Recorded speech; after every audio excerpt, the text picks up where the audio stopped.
Those last 2 turns with some big area attacks that were rolling like 8, 9 hits, and it almost put me in the ground, but it was close. Right, Sploosh, we are live, mate. Nice. Welcome back. Hello. It's been a long time since I had you on. Yeah, I missed talking to you. Yeah, it's been ages. I kind of went MIA for a bit. One time. Yeah, we played once a while. Well, Yeah, we did right in the middle of the league. ago. I think it was either last season or the season before. Yeah, it's 2 ago. And I think you won, which means now I have to do my best to put you put you back where you came from when I get sent through. Hopefully, we'll see how we go. Yeah, all I remember of the game is Zemo just like one-shot Miles. Yes, and, like, he did. Yeah. Massive swing. Yep. Yeah, he was just huge. And that's what Zemo does nowadays. Like he's so good. He's like the one core character, like core set character that just has stood the test of time and will always. Knackers, how you going, brother? All right, so we got Mike and we got Farmer. So a bit of a podcast off. Better put up the streamer view so I know who's on what side.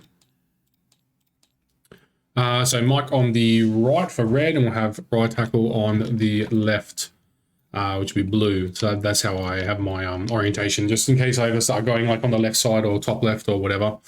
So Farmer is rocking, so we can get this in before. Pretty nasty roster. So Lizard, Ghost, Spider, Voodoo, Black Cat, Amazing Spider-Man, Toad, Miles Morales, Okoye, Moon Knight, Luke Cage, and Finley Formula, Right Sparks, and the new ambush tokens, and then just some pretty stock standard extracts. We won't go into our tactics cards because there's 10 and it takes forever to go over those.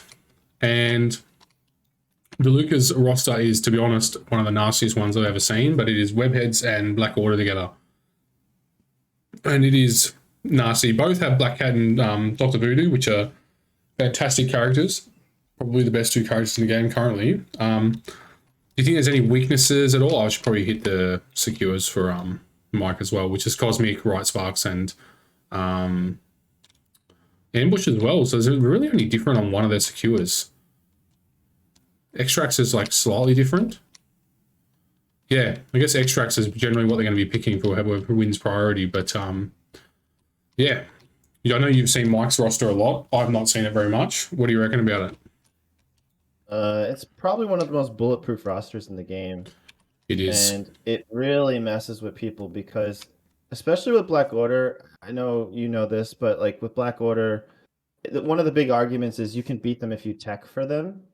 But Mike puts you in this weird position where if you tech for Black Order and then he doesn't play Black Order, you feel really dumb. Yeah, and it's like swapping the webheads is like the polar opposite, right? So you come in with your anti-Black Order tech and they rock up with webheads and it's really wide and you're probably in for a really bad time. I've also seen people play Mark for Death against Mike and then he plays Black Order. Oh, that feels like bad. Dead. That feels bad. That feels real bad. I mean, handy, but still feels bad. Feels real bad. Yeah, I mean, I guess the slow is kind of annoying for Proxima or something, but let's be real, that's probably not your concern. Yeah, exactly. And it kind of wouldn't be half bad against Thanos, but realistically not too bad at all. So it looks like they're just trying to decide, or at least they're talking about the map. Should be getting a priority roll soon. Farmer's roster is interesting. So he was talking before the game with Morgan and the other Strike Better boys, and he's very torn. He's like, I think he's thinking about holstering Amazing Spider-Man because he's unsure if he can handle Black Order with it. But Amazing Spider-Man's also that wild card where people don't have very many games into it and it can catch you off guard and it does a bunch of other stuff, right? So he's super torn about which direction he's going to go because he still has the, very, very, very wide web heads available to him. But, so is Mike. So, there's an interesting observation. I heard Jacob, I believe, say where, I think personally, I mean, we obviously know Mike is playing 2 affiliations, but you could argue that a lot of people are playing 2 affiliations even within themselves, like Steve and Sam or Amazing Spider-Man and Miles, right? I mean, and obviously, you got Magneto and Mystique, which I think are much better now than they've ever been. Absolutely. Right? It's kind of 2 affiliations, except you don't need to have some extra tactics cards. So Oh, absolutely. yeah, I think there is some mind games with Farmer's List, right? Like you just don't know. Is he going to pull Miles or is he going to pull ASM? That's right. And they play so differently as well, which is kind of like the same as Mike, right? He's got essentially two affiliations. I mean, kind of we do the breakdown of like, hey, this is how many solo affiliations we're playing, but realistically, it should just come down to solo leaderships, right? Like that's what we should be looking at numbers wise, because at some point we're going to have three different leaderships within one, Avengers or something like that. So, they can be solo Avengers, but three different leaderships. We already have that with Hulk, Sam, and Steve Rogers. I'll just double check who won prior. Did they even roll yet? I don't think I they don't rolled. think so. I mean, to be fair to the players, they're doing what you probably should be doing even in real life, which is talking to your opponent about the terrain before anything gets decided, before people choose which side they want to play on. It's just a good, smart way to prevent arguments in the middle of a game. Yeah, exactly. Yeah, 100%. So No, prior roll, Mike rolled big. 4 for Farmer though. Oh, he did get 4. Look at that. Yeah. Farmer takes it. This is one of those interesting ones, like because Prio, you kind of want to lose it for the most part, but they've already decided select secures, and we're 20 threat, alien ship, wow. and ambush. 20. 2020. Oh, that's so funny. That's easy for us. There. Well, and I'm sure you were going to say, lose Prio, get to choose the threat is a big deal, right? Yeah, it is. It is funny actually. It's when you manage to luck out, because it is luck nowadays, and score as the priority player where you pick the threat value you want, right? Like you picked one, you're putting 20 on the table because you're saying 20 is good for you, and you luck out and the other opponent draws the same, you're kind of taking away some of the advantage that opponent has, like the guy who loses prior. So it's not bad. I've not actually seen a single game of this ambush token one yet, so I'm keen to see this. Yeah, I just played my game yesterday on this objective. I scored 7 points in turn 1. It was great. That is a large turn 1. That's a gamma turn 1. That's what that is. Yeah, it was pretty good. Syndicate things, right? Yeah, that's it. Syndicate, so strong. I've been getting smashed by Wreath playing them now for a little while, and it is painful sometimes when you just sit there going, and you walk over and you own it. Yeah, and there's nothing I can do about that. Once, it's like the one forward faction. It is. I realize some people listening might have no idea what that means, but I appreciate that humor. Yeah, 100%. I think it used to be. Nowadays, Syndicate's wide enough and has enough tricks up their sleeve that it's not really the one forward anymore, but it definitely was. Yeah, it isn't so much anymore. It's got a lot of tricks now. So I just want to add that I think it's big for Mike to lose Prio because you going last is kind of like the secure sort of strategy. Yep. And this is definitely going to be secure focused gameplay. And I wouldn't be surprised if Mike runs Thanos, but I honestly have no idea what he's going to do. He is a bit of a wild card with this stuff. Yeah, I mean, having Thanos go last is massive. It is. That's how you counter Black Order, right? That's what Morgan's been saying. But I mean, what's 20 threat for him? It'll be Black Order plus Voodoo, right? I think so. Which is very good. It's good though, because I imagine Farmer will have like a wider team and actually going wide kind of counters Thanos. So yep, he could also bring out Amazing Spider-Man at 20 as well. More points means that the taking a 5 threat leader, the disadvantages of it are kind of negated at these high threat. Whereas low threat, you look at Inhumans at low threat, they're very, very weak because they're already having a 5 threat tax on their team straight away.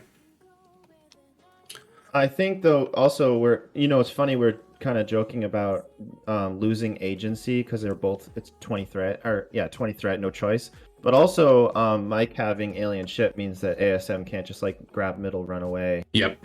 Yeah. I suppose he could try. Like he could go middle, try to flip. Have a go at it. But actually, doesn't this rubble restrict you to one move? So yeah, that would be terrible. I believe so. Let's have a look. Double check. There's a few of these like, roll 4, pick it up, then there's only one, and they all do something different. But this one is only perform one move action. So that would kind of deals with it. Yep. I have alienship for my roster as well, solely because I just get sick of extract shenanigans. I hate versing it. It's such a pain. I think that how you choose the objectives you're bringing to the game has become like massive, and both of them have lost their agency. 20 threat is happening, and grab and run is not going to happen. That's it. Yeah, at least it's gone both ways. I was about to say the 20 threat, like that's happening. That's probably like a little bit of agency given back to Farmer, and then he immediately lost it because it's alien ship. So it's kind of even there. We could talk about what they're bringing, but honestly, with these two players, like they have two massively different options for each of them, and yeah, each one of them is worth talking about for at least 5 minutes, and we're just going to wait and see what happens here. I think it's worth waiting. It's just silly to talk about what could happen with these rosters. It's too much. Yeah, absolutely. They just have such a there's so much versatility in both of these rosters, and that's why they're in the undefeated bracket. Because, like you were saying, I don't know if we were talking about off stream or maybe just at the start of the stream. Like Mike's roster, you can bring all the Black Order anti-tech you want, like anti-Black Order everything, and then he rolls Web Warriors into you. And they're totally different, and it's a really bad day for you. And Farmer's the same. Farmer, you can come in and roll all this anti-webhead stuff, and it will still take effect, obviously, because, Amazing Spider-Man is still kind of webheads, but it plays out a lot differently to how webheads traditionally do, so could go poorly for you. I have a good example. I'm almost positive Farmer's playing Aunt May's Wheat Cake. Yep. Which, if it was a mono Web Warrior mirror, it would be an obvious include. Yep. Right? But what if Mike just plays Black Order? Yep. Then it's like, oh, Wheat Cakes is terrible now. Dead card. Yeah, exactly right. So it's really mind games. I feel like the game is shifted right now into a huge like mind game meta. Oh yeah. Here we go. All right, jump over to Farmer's side first. So 6 wide. Mike, his roster didn't appear. Awkward. He has got everything clicked on it, but he has gone Black Order. So Farmer has gone Amazing Spider-Man, Black Cat, Ghost Spider, Voodoo, Toad, and Miles. So really like that. And he's gone Advanced R&D, Brace for Impact, Spider Tracker, Indomitable, and all webbed up. So luckily he didn't take Aunt May's Wheat Cakes. And we are sitting here with Black Order plus Voodoo, which is what we're talking about. Yep. We've got Marked for Death, we've got Medpack, Indomitable, Advanced R&D, and Mothership. So I would expect that the majority of these cards are burned by turn 3 at the latest. So my theory here is we're going to see Thanos go middle, and middle of this scoundrel secure allows Thanos to influence 3 different secures in one position. Oh, yeah. And he's just going to try to hedge that power, and what is it, Farmer's gonna be able to go last, so he's still gonna have a little agency on what goes on, but the fact that Thanos can influence 3 different secures is gonna be huge. That's it. Even if, let's say, he uses the Corvus Proxima husband wife, so we're looking at 3 activations on Mike's side. Even if he saves that Thanos till 3rd activation, Farmer's still gonna have 3 activations afterwards, pending things being alive. To try and deal with it. Passing, though, we're going to see passing going on probably. Yep. The one thing that will turn the tide for Farmer here is with 6 characters, especially having Toad, the ability to get this alien core. If he can get that alien core, it'll change everything. Yeah, absolutely. Especially if he can get it and just devote a character to leaving with it. That would be exceptional for him. Black Order can't afford to roll on the alien core for a few turns. Yeah. So you're not going to probably see Mike even attempt to get it. Right, because he's not reality either. He's mind and space, I believe. Space and mind gem. Yeah. So I mean, there's no real. I mean, I guess Corvus can kind of go for it, and he has it as an advantage on it, but. I mean, you can't mothership while holding it, and it restricts his movement. It's a little awkward. It is, You want Corvus to grab it when the game's a little bit locked and you're just trying to get the VPs to regulate. Yeah, usually he grabs it off of someone that he's just murdered. But that's right. If Farmer can grab that core and hold down at least his 2 home ambushes, he's technically going to get a small lead advantage. Not much though. And I usually find that if you can't get a big lead, if you're playing like a secure orientated roster and you're versing Black Order and you can't get a big enough lead like what Criminal Syndicate can off of that turn one, like you said, you got 7 points in one turn with this, then once Black Order starts dazing people, that's it. They'll just slowly reel you back in on victory points at the same time as starting to remove characters. So ASM going down the dead center, so he probably is going to have a go at that central rubble. I'm kind of concerned because, like you said, if he lucks out, and let's say ASM grabs that rubble, I mean, he is the tankiest character, you know, one of the tankiest characters in the game, but I'm still concerned that, you know, Thanos then, you know, mind gems him, cosmic portals him, puts him next to Corvus, who's going to double tap him, you know, with a Proxima activation. Could go poorly.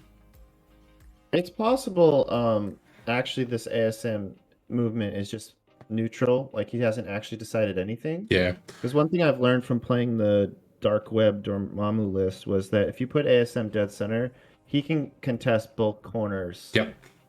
With the move. So he may even go last with ASM. That positioning is very undecided. True that. Plus, if he goes last and nicks out the power core, that would be very good for him. True. Doesn't he could have go to to do it any all one for of it. the spots. Yeah. Yeah. So he could go last activation, and then basically he's going to be trying to get Mike to commit his characters to a side, and then try to get the core on the other side. Oh yeah. Yeah, pretty much, right? Get the core away from Corvus. Yeah. Ideally, and Mike probably won't fall for it, but if Mike can moves a few characters in kind of a corner, then obviously if you can get the core in the opposite corner, it's just so far away that you might be able to run away. Yeah. Still though, I'm guess, really though, hoping to see. You go ahead. Well, I think Mike's gonna try to own the middle and then branch out from there. Like I said, that Thanos aura of death is huge as far as controlling the board. So it's going to be really interesting to see how the players kind of jockey with each other to sort of bait out the decision to go one way or the other. Oh yeah. At the end of the day, Corvus does have to make a decision. He can't not decide to do anything. So yeah, I think we're going to see that happening. Absolutely. Would not shock me either if at some point, possibly towards the end of the game, you'll see Corvus and Proxima kind of separate. You know, Proxima teleporting onto a different point and Corvus going the other direction. Yeah, it is tough though, because this objective also gives cover, like, ridiculously. When I played my game yesterday, this Panther pounced me, but he was just out of range 1 of the objective, and then when Panther did his strike, I got cover. It's just so weird to wrap your head around that, you know? Absolutely. Yeah, you don't normally get cover unless you Rocket or someone like that, getting cover at point blank like that. Yeah, keep going for a second. I'll just be right back while we're just getting started. But yeah, carry on with your excellent commentating, man. I'll be right back.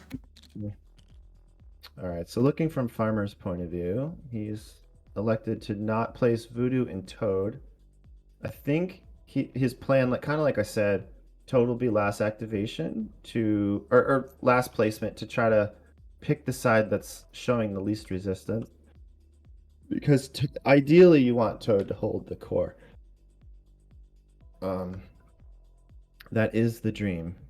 And Voodoo, obviously, probably at least one of the most important pieces for Farmer. So you want to not have Voodoo get killed instantly by Corvus. So will be interesting. It looks like, so see how Farmer's moving Toad into the corner? Like, he's obviously going opposite side, right? And yeah, Mike is no stranger to the Toad runaway. He also uses this strategy. And I'm sure Mike is eyeing this and thinking, how am I going to deal with Toad? And really, Mike is at the mercy of the dice gods, because if Toad rolls that crit on turn 1, it's going to be brutal for Black Order. That's definitely one way to lose the game. I really don't know what Farmer's going to do with Voodoo, though. That will be probably the more interesting decision. Mike's completely placed as well. He is definitely on his... Let's see, how's the camera angled? So yeah, well, okay. It's not really right and left.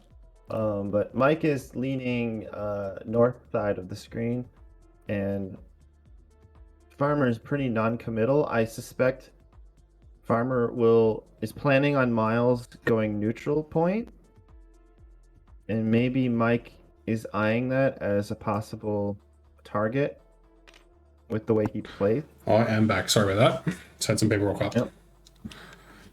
So yeah, the big decision was where do you put Voodoo, which you see Voodoo is kind of opposite side of Black Order, which is interesting. Yeah. I honestly don't know what's correct here with anything these players are doing. It's kind of nuts. This is just should be a really good game. Yeah, I'm excited for it. But is it saying if this is how long setup is going to take, then we're going to need a setup on clocks? Yeah, maybe one day. The boys did say that they don't expect the game to go for, I think they said it was like past 10:30 or 11 or something like that. Their time, which is about 2 hours. So they're still within that tournament time frame for a game. But yes, that was a concern when they started asking, hey, do you have anything on tonight? I was like, how long is this game going to take, boys? Because if you say 5 hours, then one of you can record it. Mike's a pretty fast player. Mike is, yeah. He plays really technical, but I very much enjoy the speed at which he plays, because often it's one or the other, right? Like it's really technical, so it's slow, or not very technical, but fast. Click 5 with the 4 gifted, mate. Thank you very much. Legend. Luckily, sloppy is less of a thing in TTS versus real life, because that is one of my pet peeves, is a sloppy. Oh, yeah. Suppose you just it's like, okay, buddy, you can slow down so you don't knock some things over. If you yeah, 100%. Suppose you just got a gifted sub. Oh, hell yeah. Nice. That's good, because pretty much anyone who's subscribed come this tournament tonight goes in the draw to win a pro-painted Green Goblin. So oh baby. So yeah, and it's I saw it in person yesterday, and it is really, really, really nice. Man, that's awesome. Yeah, I love Green Goblin. Yeah, exactly. I was looking at it going, do I really want to give this away? Kind of want to keep this for myself. All right, so I like this play. I like Toad coming up. It's a semi, safe play. And if Thanos wants to, not that Thanos is, but he wants to come in and do his shenanigans where he grabs somebody and, double teleports them, then... Oh my god, that was so close to a crit. Yeah. That would be catastrophically bad for Mike if Toad just got that off rip. That's one of those plays where you're just like, wow, this game just became infinitely harder for me. My opponent before Nick... my opponent before Nick... had some shenanigans with his X-Men and essentially grabbed one of my home spider infecteds and then managed to also have a move action available to him after he grabbed it on the first turn. And I had to go full damage station because I did not see that coming. Yeah, I mean, that's the Hail Mary right there, right? Yeah, it's just, you got to go for it. Going for the gold. It's too good not to, right? That's one of those things that's like, yeah, I kind of have to do this because if I luck out and get this, then... the onus is on you to win this game, whereas I'm already in the hot seat. And Farmer doesn't play mission objective. That's interesting. I'm not sure if it's in his roster. We didn't look at their tactics cards. I think it would be in his... I want to say it would be in his roster, but... I have them in front of me, and I just want to double check to make sure I'm not crazy. But yeah, it's not there. I don't have it in my roster, but I'm also playing attrition. If I was playing a secure / like webheads kind of roster, I mean, it's some good anti-Black Order stuff, right? There's my character, pass it off. It's just amazing because Farmer's got great tech into both webwares and Black Order, but he chose to basically not play most of it. He's not playing an escort to safety. He's not playing wheat cake.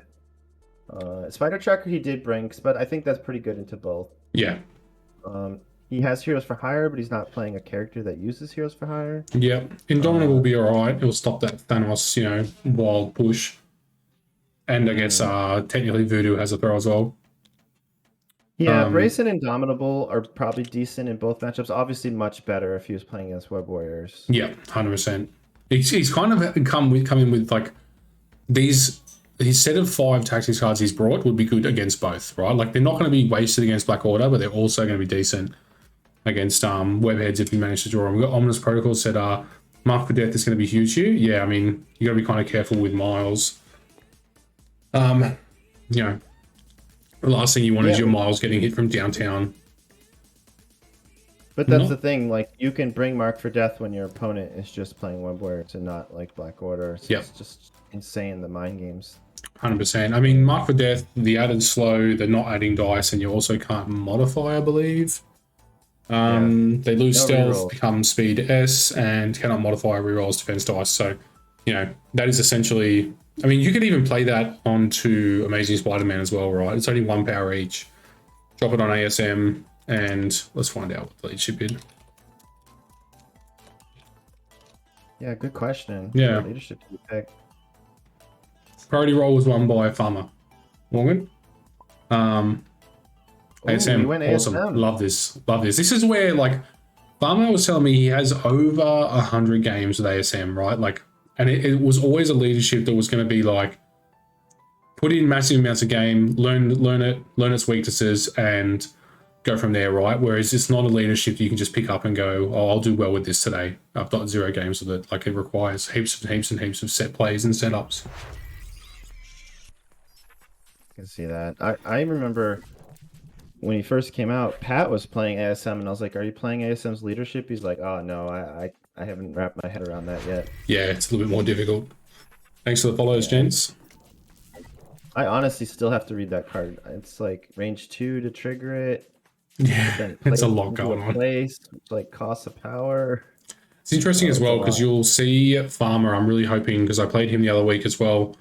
And he played me with ASM, and he's very good at just, you know, getting the slows onto some of these, like, you know, someone like Corvus or Proxima, where you're looking at the slow and it's like, this is really irritating, but I really don't want to waste one of these characters' actions on getting rid of it. But it's going to just slowly, you know, eat away and gain Farmer heaps of victory points. You know, especially if you can come in and then use it to displace as well at the back of the turn. And being 6 wide, I feel like the wider the better with Amazing Spider-Man.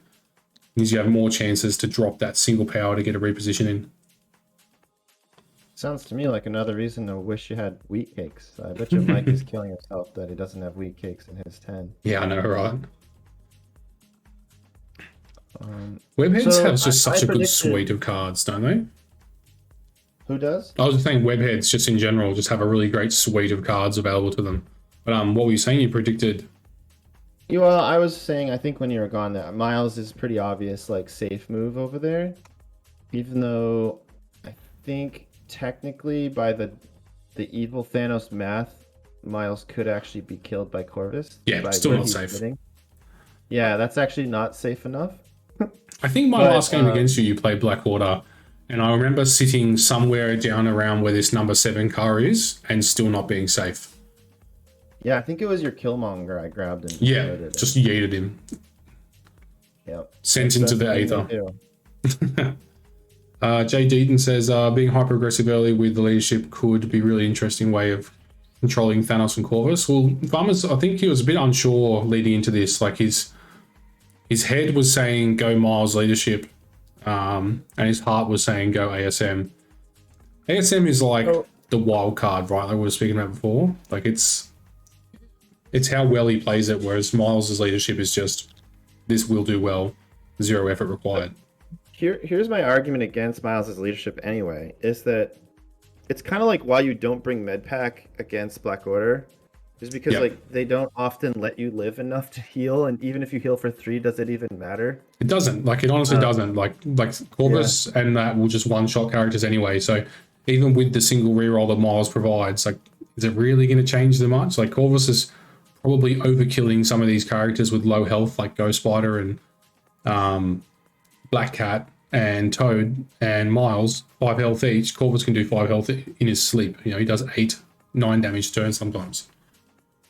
Yeah, so Black Order's kind of like this like tsunami, right? You just can't slow it down. Yeah. But the ASM leadership actually offers like some swingy moments where maybe that slow causes like a quote unquote stagger effect, you know, and that negating that one attack is far superior to a reroll die. right? Like if Corvus's average damage is 6 or 7, and you manage to negate that with one single slow, that's basically like having 6 or 7 miles rerolls, assuming that they're successful rerolls. Right, exactly. It's just a more swingy thing that effect you're getting. Yeah, exactly. Um, So I think I'm assuming that Mike has passed on the last couple of rounds. So he should have to start doing stuff very soon. I believe Farmer I want to say Farmer's in a hot seat right now because he's doing all the measuring. So Farmer will do his last activation. Then you should see the Black Order guys coming out after this.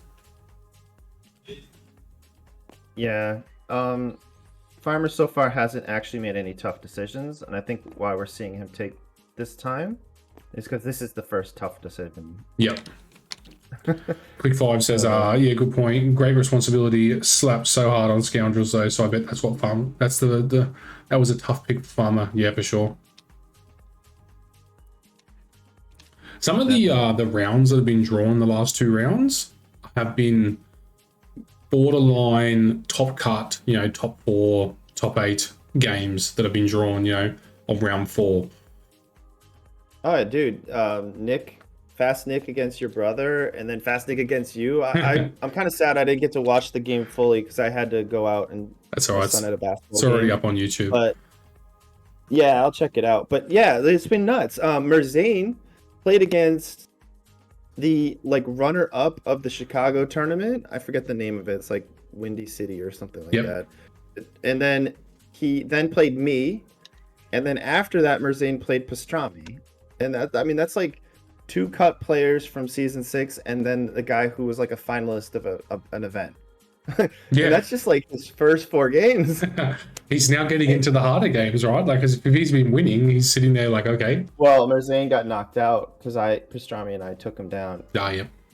So we've got advanced R&D, and we've done power to Ghost Spider, and I think that was it. Just Dr. Voodoo, advanced R&D to Ghost Spider. So now she's got her lifesaver online. I like that.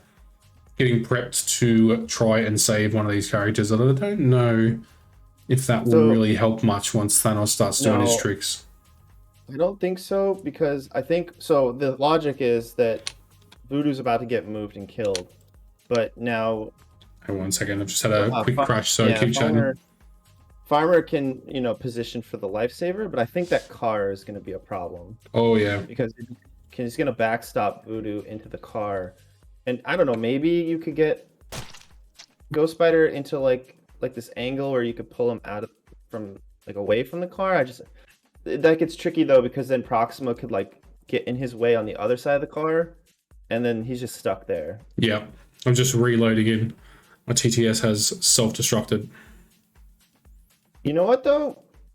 That's okay. So the thing about the Proxima play though is the nerf to husband and wife is range 3 now. Yes. So it's possible that the perfect Proxima play may not work out measurement wise. So it'll be interesting to see how that goes. We're back. Tim, thank you for the like. Sorry about that, guys. Yeah, that's true. I guess Thanos might not even matter with the car, because Thanos might move Voodoo so close that you just need Proxima as the backstop anyway. Yeah. So yeah, it's pretty clear Mike is just deciding on how to kill Voodoo right now. Yeah, I mean, and that is 100%. There's some good targets for him. Black Cat, Voodoo. Trying to deal with Miles and his extract shenanigans later on. Toad at some point he's going to have to deal with. But for me, first kill target is generally always Voodoo currently. I don't want to attack Black Cat. I don't want her to get power early so she can get a steal and run. Voodoo, you just kind of need to put so much hurt into him that he eventually just has to start recalling that token. Because, I mean, it's 6 wide versus 4 wide, which can now become 3 wide if Voodoo decides to drop the token, right? So that could be catastrophic in letting Farmer run away with the game. Looking at the way Mike has set up his board, I think I kind of get the method to his madness. You reminded me because you mentioned Black Cat. So I think the theory is if Black Cat goes near Mike's Voodoo, then Voodoo can be used to sort of counter, you just possess Black Cat, Yeah, and then exactly. she kind of doesn't work, right?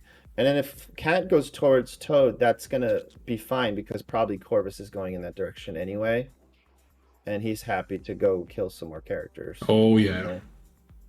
So I think that's kind of what's happening here is Mike's using Voodoo as kind of like this corner anchor to prevent the alien ship grabs. I like that. While That's really nice. Even, I mean, but Voodoo in that scoundrel token as well with, currently still has his token, right? He's still got Brother Daniel on him, so he's 4 defense dice, then, 4/4/6 or whatever it is. I mean, with the cover, I don't even predict, like, there won't be much damage going into him until he actually decides to send that token out. He's quite tanky sitting in there. And Voodoo's annoying because he doesn't really rely on damage to generate power. Like, he just needs to chuck dice and he gets power. Yeah, between Wild and Skull, it's just like super double dip. Oh, yeah. Here we go. I don't even know. Does anyone even gain power like better than Voodoo on a strange. arguably a miss? I guess you could. You know what? You could argue Vision, right? Because he auto gets one, and then he's got the Wilds. So that's true. Probably. I was going to say Doctor Strange, but Voodoo gets it on Sap Power as well. It's just such a good combo. Yeah. I was playing Farmer the other week, and I pointed out to him. He actually hadn't put it together that a small advantage for Mike here is that because Farmer's stuff is all such low cost, he can actually spam the token out. Make someone drop an objective, drop the extract, and then put it on somebody on a secure. Farmer hadn't actually realized yet that Voodoo's token is spammable like that, which is one of my favorite tactics I used to do with Midnight Suns. Oh yeah, I remember in Morgan's cut game last season, I think it was Art had some play where he could have theoretically like possessed like 2 or 3 people in one turn. Yeah, exactly. Yeah, it's all low cost like this. They were holding I think cubes. I don't remember the objective. I might have been spiders, but it's like possess this guy, they drop their thing. Possess that guy, he drops his thing. It's just crazy chain of events. So Voodoo getting launched out. Very nicely placed, keeping him outside of 1. Obviously, that would be a terrible play, is to move him onto your own ambush. He is out of position, but I will say that, pending this punch, Farmer will have an opportunity to double move Ghost Spider to try and counteract it. 3 into 3 so far. Do you reckon Farmer is like thanking the gods? Because like that first defense roll against Black Order for me is like the most nerve-wracking because you blank out here and his Voodoo takes 4 damage. It's not good. Yeah, he just ends up dying to like exactly to whatever Proxima or something. Yeah, he doesn't even get the joy of dying to Corvus. He dies to Proxima, the sidekick. The lackey sidekick. Yeah. I love it. You'd even earn the right to die to the hero. Yes, Mazane, it's ASM leadership. So that's interesting. So probably going to see, I would expect to see Ghost Spider like double moving over probably to this ambush down here and getting ready to save Voodoo. I would happily trade Ghost Spider for Voodoo every day of the week. Did you just see what Mike did? He R&D'd a power to Proxima. You know what that telegraphs? We got a mothership coming our way. Mothership time. Mothership, baby. It's so good. Advanced R&D is still, even though it's been nerfed, is still such a good card. Travis has been bullying people with Inhumans. He sadly lost to Nick last week just because he was a little bit distracted while playing his game. He's got some sick kids right now, but yeah, it's been funny watching Travis just absolutely bully people with the Inhuman leadership and just moving that power around so it's where it exactly needs to be. Yeah, Mike just added like a trillion power, then possibly froze. Yeah. Game just died. I would say that is a crash. Of all the people to crash, Mike's one we don't want to crash. Yeah, of course. We'll be back in a sec, guys. Just stand by. Kind of honestly was tempted to be the host of this because I have a pretty nice computer. Yeah, me And too. he's And even I crashed neutral before. airporting. Something weird going on with TTS right now. Like my computer's basically the same as yours, and I crashed like literally while you were speaking before. Well, no, my point is though that Mike being the host, he has an older computer, and I feel like your enjoyment of TPS often is the host, you know. Yeah, So, absolutely. Morgan says this extract scenario is why Thanos is such a great counter to Black Order. If you run Thanos as counterplay, he can bring your hostage back and then move the opposing Thanos/Corvus away. Yeah, exactly. Right. So Farmer has a Thanos sitting as his fifth or sixth activation. Bring him up, move your Voodoo back into position, bit of safety from old Corvus coming your way, and then you can try and get that Thanos out of position. And if you got ASM as well, look at putting a slow on him as well. We'll just give him a sec.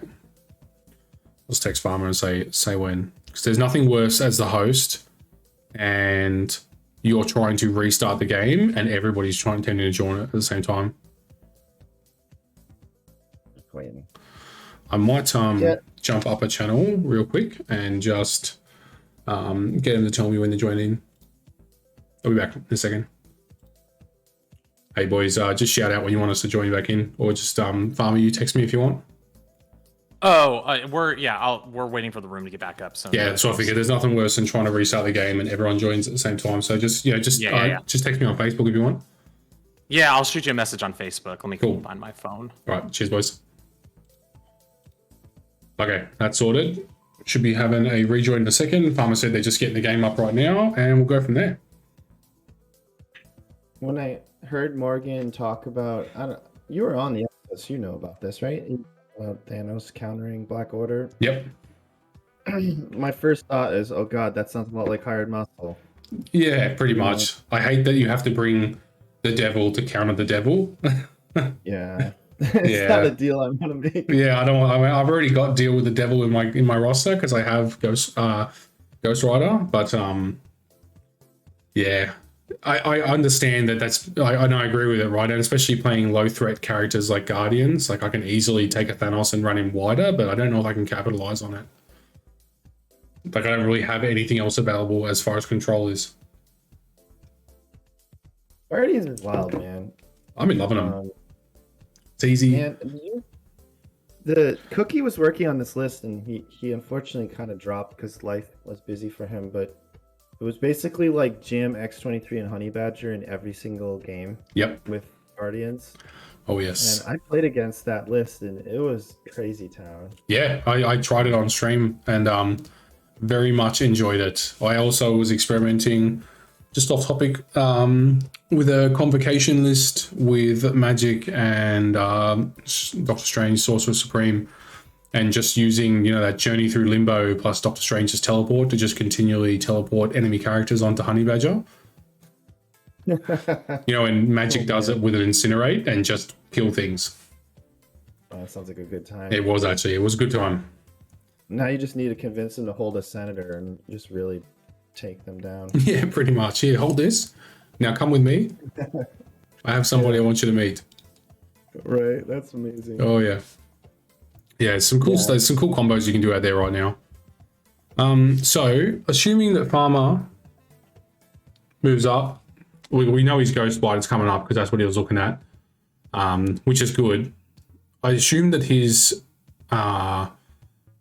Voodoo should be safe from probably one of Corvus's attacks, depending how Mike does his mothership, right? Because if he double moves Proxima, there is a world where he can position his Proxima in between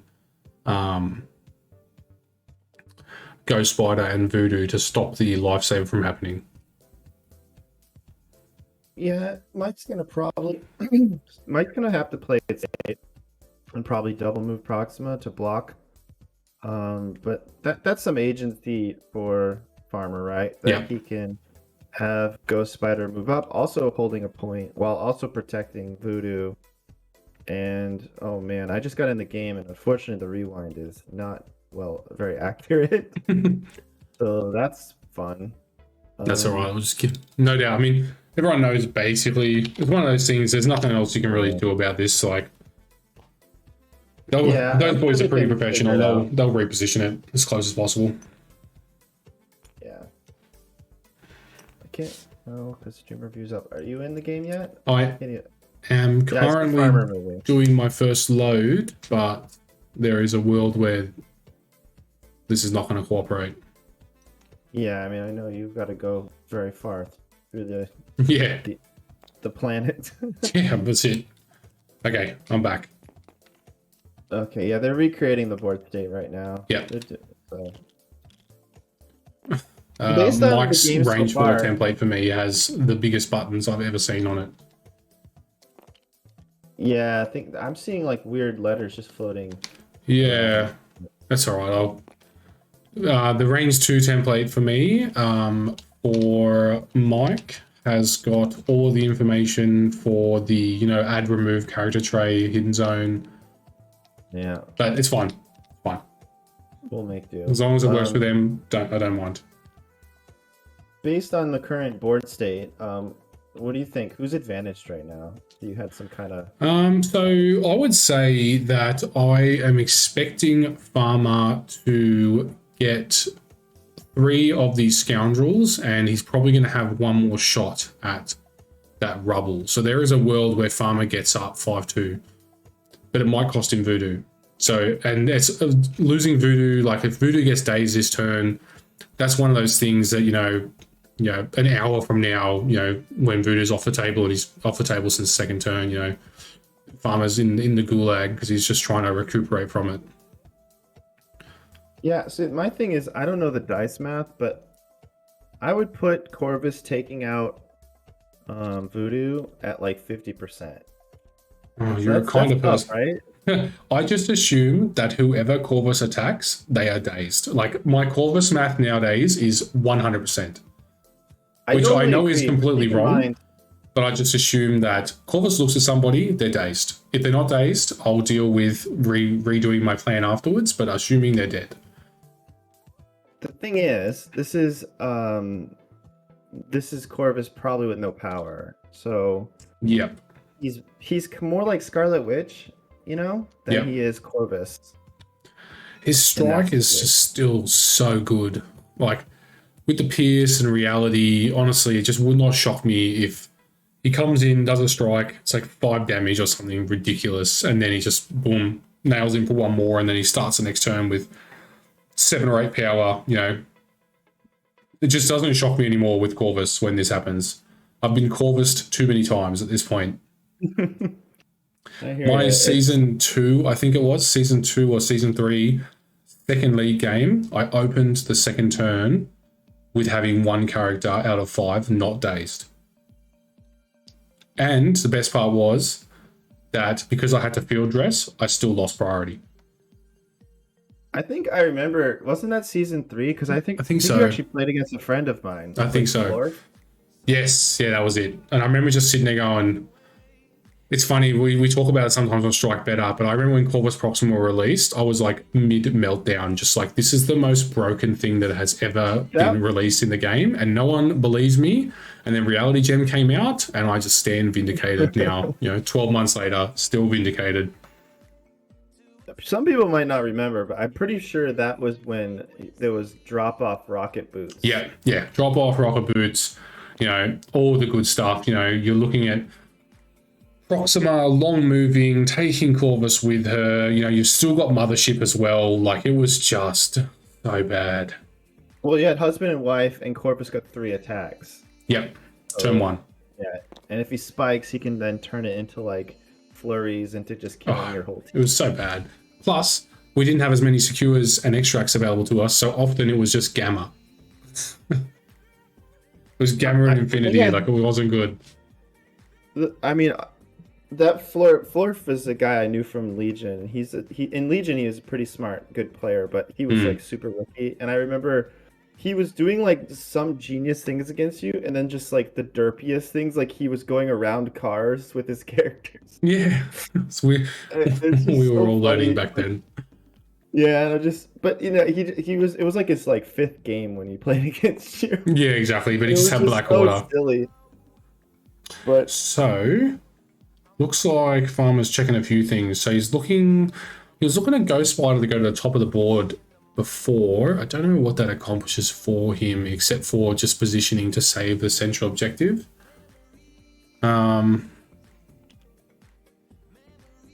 ASM, he's looking at a double move, potentially to maybe put a slow down onto Corvus, which I actually kind of like that as well. But that means to me he's missing the mothership play. Right, And but that's with actually a where... huge. Well, actually, I was gonna say it's a huge mistake, but it's not because again, husband and wife is only range 3. So if Proxima goes after Voodoo, Yep. and husband and wife might not work. It's true, but if he motherships, does he not just finish automatically within range? Well, so here's the thing: if Farmer misses it and doesn't move Ghost Spider, I believe that would actually give Mike another attack into Voodoo. Yep. So that's because I think you could just go maybe with Corvus first, and then have him do one attack, and then just have maybe Proxima move. Yeah. I don't know. I like what Ominous has just said. I would like it if Amazing Spider-Man could make it and put a slow on Proxima right now, that would solve a lot of problems. I mean, your Amazing Spider-Man might become the target, but at least, that's not too bad. He's punching into somebody that can actually take the punch. Yeah, he might be in range round 1, Mazane, if he's directly opposite, but he's kind of offset by a little bit right now. You see that slight angle sometimes upsets the mass or the distances. Mothership to me means that the slow doesn't matter. Oh wait, hold on. There's a reason Mothership bad. Because if you Mothership, you can't pay for husband and wife. So that's right. It's I one guess power. Voodoo's sort of stuck there anyway, though. Like, this is my first game seeing Black Order since the nerf. Like, I've heard so much talk about them, and I've just been like, yeah, it's Black Order, all good. They do Black Order things. So if he does Mothership, you're right. He is currently powerless. So that being said, who pays said power? Is it Corvus or is it Proxima? Whoever's the active character. So maybe what Farmer's thinking, which is kind of interesting, is if he can put a slow on like Corvus or Proxima, then Mike would have to very slowly move in for Mothership, and then maybe that would allow like the leadership again to then like reposition the character or something. Yep. I don't know if that's actually good at all. And if you move a character into range 2 of Corvus or Proxima, that's probably just suicide. Yeah, I mean, that character's fairly tanky, but I'd also probably, you would see marked. Let's say, for example, if he took his Amazing Spider-Man up and tried to slow Proxima. If I'm Mike, I'm probably considering paying a single power on both of them and doing marked for death so he can't reroll, and probably just putting Amazing Spider-Man onto his injured side straight away. That being said, I believe that he'd still be able to do it right, because if he does a long move and then does a spear throw, which I think off memory generates power. It does not. No, it does not. There you go. Yeah, it's kind of interesting. Like good to see Black Order curbed. I don't want to say they're in check, but definitely this turn 6 months ago would have been significantly easier for Mike. Yeah, it's worth noting too that Corvus's flurry is actually pretty hard to get. Yes. Wish we could hear their thoughts. Yeah, but then they'd hear us giving them our thoughts. Yeah. If Proxima can just move and strike though, right? I mean, but then it still gives him the option of not place. He can't place Corvus on this left-hand side of the board from there. Which means that a Ghost Spider sitting on that home ambush right now would potentially save his Voodoo. In fact, I think it would almost not guarantee, but it would be a very good chance of saving his Voodoo. But let's see what he goes for here. So we are looking at seeing if he can flip this central point. these first 2 turns, Ominous, are just going to be so mentally taxing for both of these players. I don't want to be them. I'm happy sitting in the cheap seats. Like it's not mentally taxing for us. It's just we're just spitballing on potentials. Does he roll for it? It looks like he is. He -1. Oh wait, what? What's his Wait, he's. What is going on here? Oh my gosh, the templates are broken. Oh, this game is super bugged. Apparently the power is not working, so he grabbed a power token. Oh no. For me, I've got a click to reroll. I've got like a dice tray in the center of the board. Oh, he missed. But like you can't see the dice tray, but you can see all the buttons for it. This game is. Oh man, this thing's bugged out. But Farmer's just going for home runs here. Yeah. He knows if he can get that rubble, it changes everything. It does, yeah. Especially if you can get it and pull it away from Thanos. Or potentially, if he draws that Corvus Proxima at the top side of the board and then, can deal with Thanos on this bottom side. I mean, he's got Voodoo there, so you can eventually just pay 8 power, right? And just, okay, Thanos, you're now, Nebula. So, this is awkward because you want to have Proxima teleport to block the lifesaver. Yeah, but you he also can't. Want to score a VP here.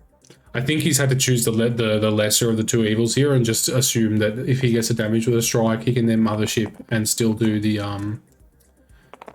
what's the name? Yeah. 1 block. Yep, so 3 going through. If he gains power, then we know it's a strike. I wouldn't be surprised if this is a teleport. It is a teleport. Wow. So no power gained. True, and he does well. I guess Corvus can. Corvus can probably still just medium move and attack, right? Like.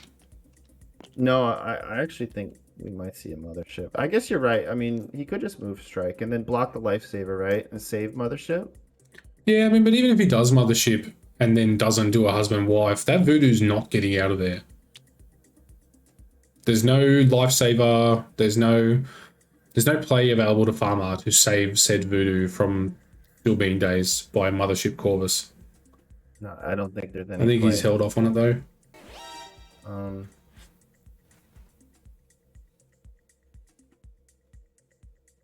Yeah, Omnis is loving Proxima. Yeah. Well, she's got a good kit. I think that's just in. Oh, I hate these. Don't you hate these moments where you're like, I don't think that's in. I think even. I don't think it's in either. I think he'll fall short near that black cross section.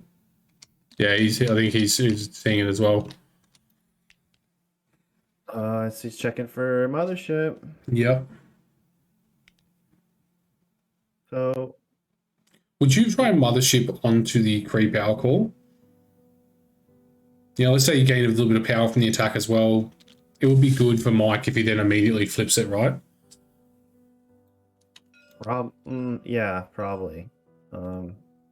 It actually opens up this like weirdly cute like Black Cat Claw, get a power steal maybe, but yeah. This is crazy. So it is Farmer's turn. Yep. Corvus still left to activate. He might. I don't know what he's thinking. I don't even know what I would be doing right now.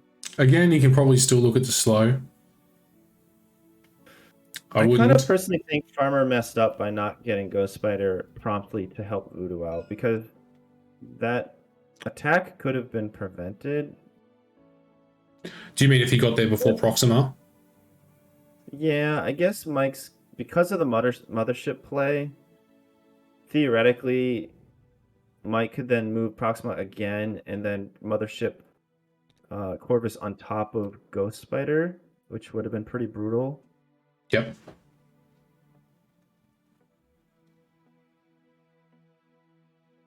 It's definitely rock in a hard place situations, Yeah, I mean, if Farmer draws enough resources to this top side of the board, he might be able to separate the 2 of them. I mean, obviously Mothership's still available, but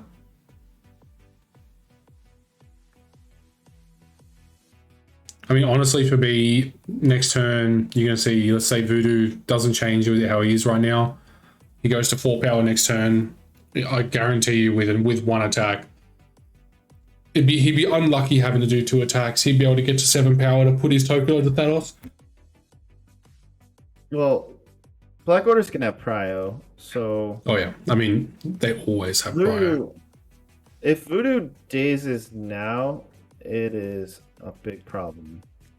Yeah. Because, yeah. I'd be trying to stop this. I just don't know if he can, really. I mean, can Black... I don't think the small base long move can make it, but, you know, if he can put a slow on Corvus right now, he kind of forces the mothership to come out, which then means if you can pivot all your resources to that central objective and the top side of the board, you're essentially putting a stagger onto him for the next round with the slow. I mean, he can kill Voodoo, but if it ties him up down in that corner and a lot of his resources are down there, then Farmer can hopefully run away with enough victory points to get himself out of this trouble.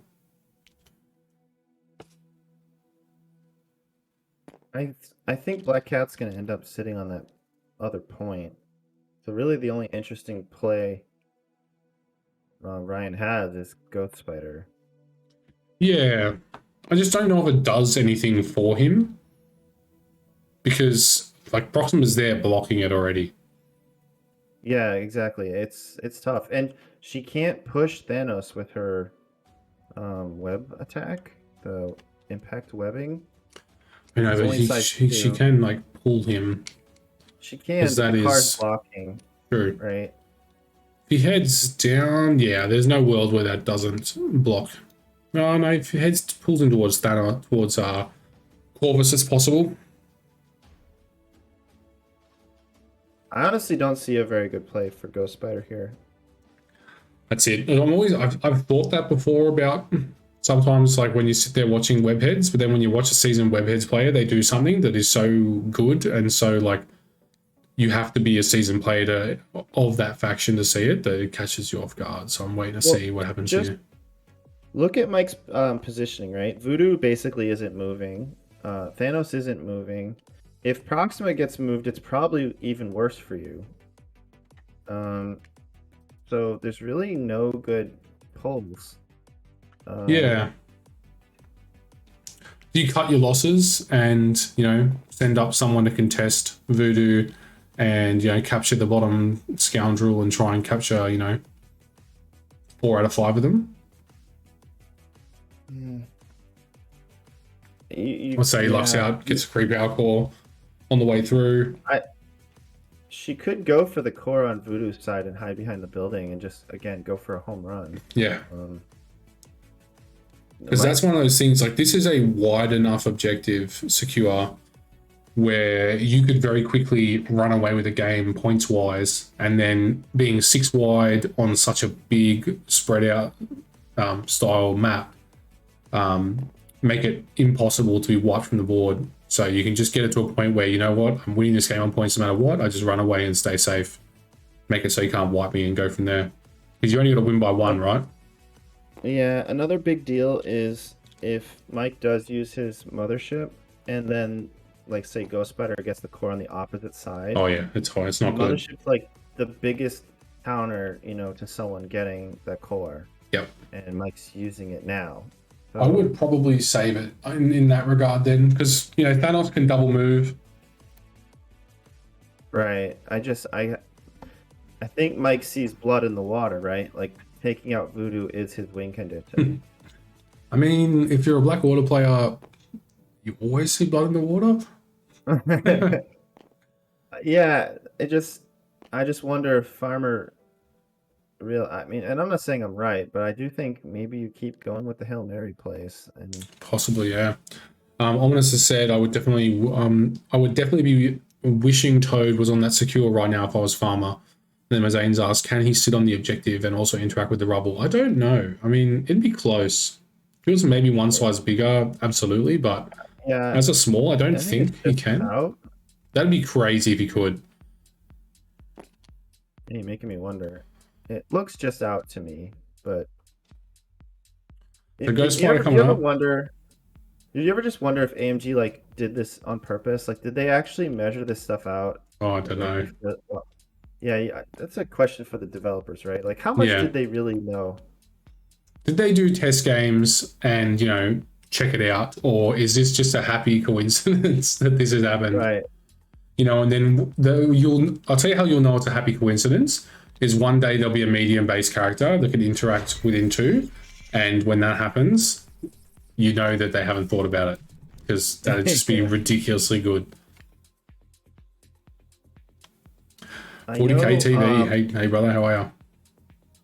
Did you know that MODOK, if he's on a map B, can interact with the rebel, and be on map B?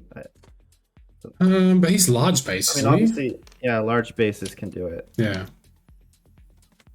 So Ghost Spider coming up. I think Ghost Spider's trying to block. I don't mind this because if he motherships, right, he has to place within 1 of Proxima, which means he has to place on this top side near Toad, and then that voodoo can be pulled down towards the ambush. So I think him doing that has basically taken Mothership off the table for this turn, and we're going to see,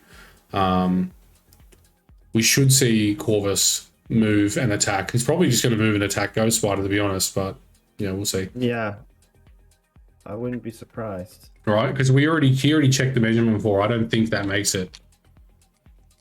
Well, what's awkward is the board states. Oh, so that's a little bit of interesting math. So a character's in range 2 if they're both contesting, but we know Voodoo is just out. Yep.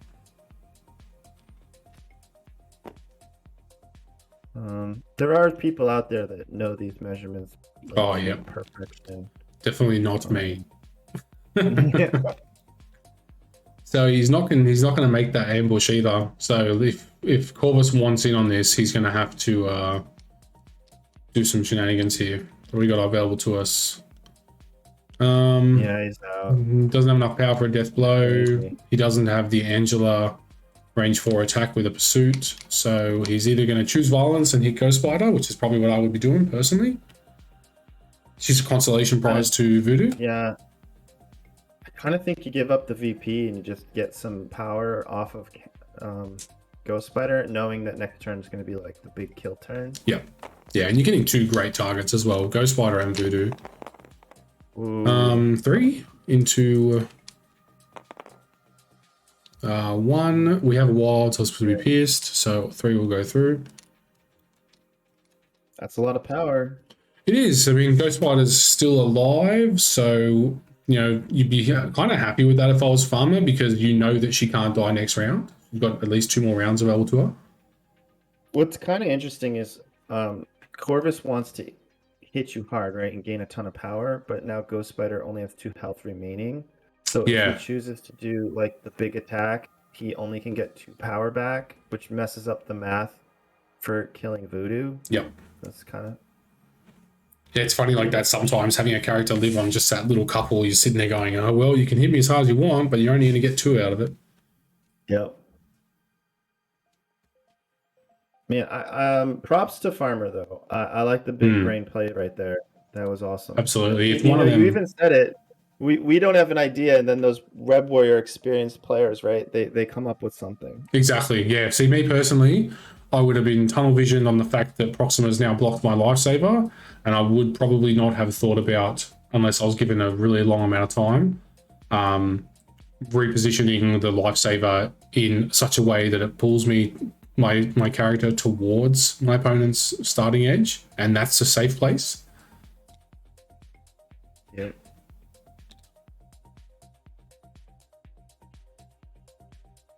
Like this, get Black Cat up. It's in cover there with stealth. Does she have a long range attack? Troublemaker is, which is kind of nice. So Troublemaker from that position on that scoundrel is within range of Thanos and Proxima, I would say. So he has an option available to him after the initial shenanigans, if Black Cat's alive, to drop a stagger onto that Thanos. Assuming he starts with Corvus Proxima. Which he will. Yeah. Or do you put the stagger onto Proxima or Corvus in preparation get a of chance slowing him to do down. it. What's that?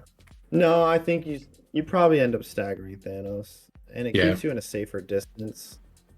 His threat range, because like this Thanos often is just double move, reposition people.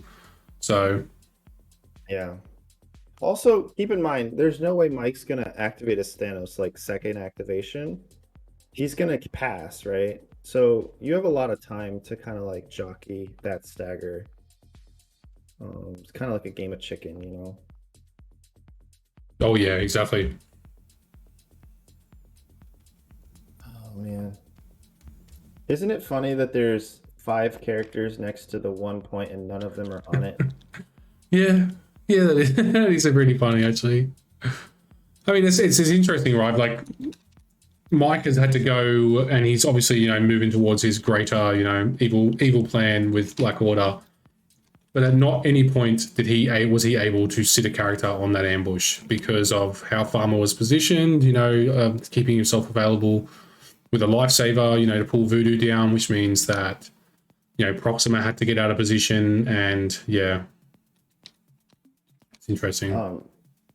She's probably dead, but Ghost Spider's all webbed up positioning is pretty slick right now. Oh yeah.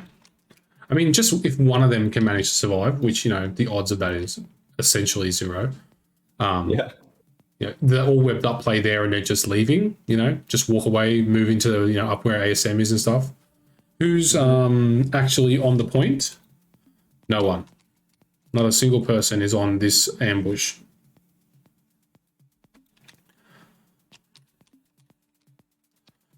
So Farmer goes up 3 to Mike's 1. Corvus just spent power for some reason. I would say that we are looking at an attack. Probably. Oh my god, he's doing an unmodified death blow.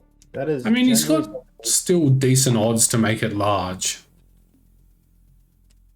So Voodoo will gain. Ghost Spider. Nice. He did it to Ghost Spider.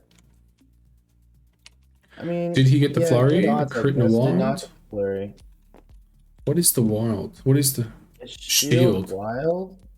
Yeah, no shield. So you'd be happy not to see a flurry there because he's not just going to get Voodoo for free. It's going to cost an action. Yeah, I'm not kidding. That flurry is very hard to get. I think it's like somewhere in the 35 to 45% range. Oh, okay. I get it. I get what he's doing. So hit them. Well, shoot, he's giving up husband wife, but it makes sense. He had 7 power. He's going to do 4, then 3. Yep. And he's just. Oh, and I think Thanos boosted. Yep. Yeah. Okay. Ooh, big block. Yeah, it's a massive hit though with a pierce. Yeah, but 4 blocks. Still so dead. 4. No, it's only 4. No, he got it. Dude, he paid really? for the. Oh, sorry, he played for blanks, didn't he? Yeah, sorry. Yeah, remember Still what you said about Corvus? Yep. Just assume dead. Doesn't matter how good you roll, you're still dead. That was actually really. So now we see Mike doing something really smart. The way he ordered those abilities. Yeah. I actually really like it. And if he got lucky, he might have flurried there too. So yeah, and that would have been catastrophic because now we'd be seeing the medium advance. That attack that he just did would have been Voodoo probably in the ground, pending. He could have glazed edged off it, so Voodoo probably would have survived it and probably would have ended up the same, but still. Yeah. Voodoo actually would have blocked it if he got the flurry anyway. Dizzard said, I feel Farmer wishes he had field dressing. I always bring field dressing against Black Order, and I rarely get to use it because they just... Anyone that's in that area of the husband-wife combo is probably getting dazed. So often I'm just sitting there going, sweet. The guys that he didn't attack are on 2 power, and I've got 3 characters that are currently with daze tokens. Well, yeah, that's the real trick is like, how do you get enough power to use it on turn 2? Because you really need it on turn 2. Exactly, because that's when it's going to be like most efficient. I do like, I mean, it's not actually the worst that he has in husband and wife tier, by the way, because he still has priority. 2 dazes, 6 wide. Farmer's got 4 activations left. Mike's got 3, so he's still maintaining priority. So he hasn't had to manipulate it to keep it going. I think you'd be happy keeping your Proxima holding that activation now to see what you need to respond with. Double KO start of 3 is really bad for Farmer. It is, because it's going to be his Ghost Spider and Voodoo as well that are getting KO'd, which is, you know, 2 of his best characters. I'm actually surprised Mike didn't take Sacrifice, because being able to sacrifice to protect your characters from a stagger would actually be pretty sweet. True, yeah. I know Mike often takes Sacrifice with Black Order, because, you know, if Proxima is taking hits for Corvus, that could decide a whole game. Yep. Whenever I've killed Proxima, it's only because I have essentially not been in a position to get to Corvus. Like, she's just the consolation prize, the sidekick. Yeah. She's pretty tanky too. That invulnerability really goes a long way. So, your Farmer right now, do you put a stagger onto that Thanos and leave? Is option 1. With Black Cat, you have the 2 power sitting there. It might be worth it. Do you try with Toad to steal the Kree Power Core, or do you try with ASM to steal the Kree Power Core and, you know, walk away? Well, no competitive player enjoys leaving the game up to dice, and that's sort of awkwardly Farmer's position, right? Well, that's what I was thinking. Black Cat. She is auto stagger. It's just pay 2 power, put a stagger token on someone, and you might do a damage, right? Well, she does 0 damage to Thanos. That's actually kind of nasty, right? You pay for that Troublemaker. It only does 1 damage. Thanos ignores it, so you don't even need to worry about giving him an additional power, so you can teleport people or pump up dice. Fortunately, Thanos can teleport himself for free, which. So we got Toad. He's going to go for a roll. Yeah. 3rd roll of the game. You expect to see it start coming up, but nope. This is going to be one of those ones.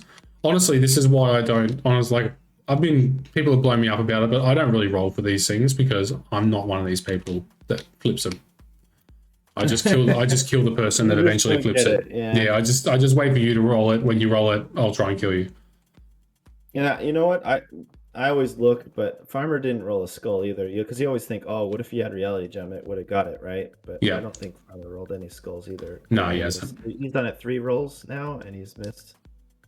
You know, so Ominous has said, I feel like his play to delay Voodoo dying has actually hurt him a lot. Mothership's still up and double KO incoming. True, but at least he's not starting turn 2 with his Voodoo being removed from the table. Ooh, okay, he's gonna try to do a little tongue lash action. Yeah. Getting Corvus out of there. Good. Yeah, exactly. You get a wild on this, push Corvus. Yeah, you gotta be happy about that. Get him out of position. Nope. No 1 damage. No good. Farmer at this point basically he's probably got this turn, possibly the start of next turn, for his to start getting some dice spikes going his way. Otherwise, he is probably in the X and 1 bracket.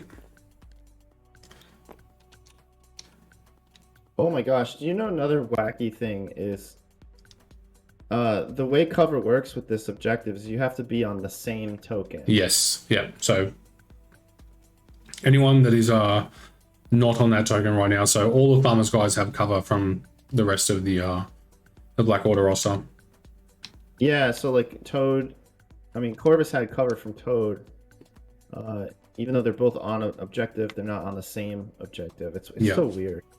So even if the Toad had managed to push Corvus there, right? Like this is saying, Thanos just puts him back, right? Which is true, but at least this way Thanos is not just putting Corvus in an even better spot. He's just kind of recovering his positioning. That doesn't work because Thanos doesn't have the power.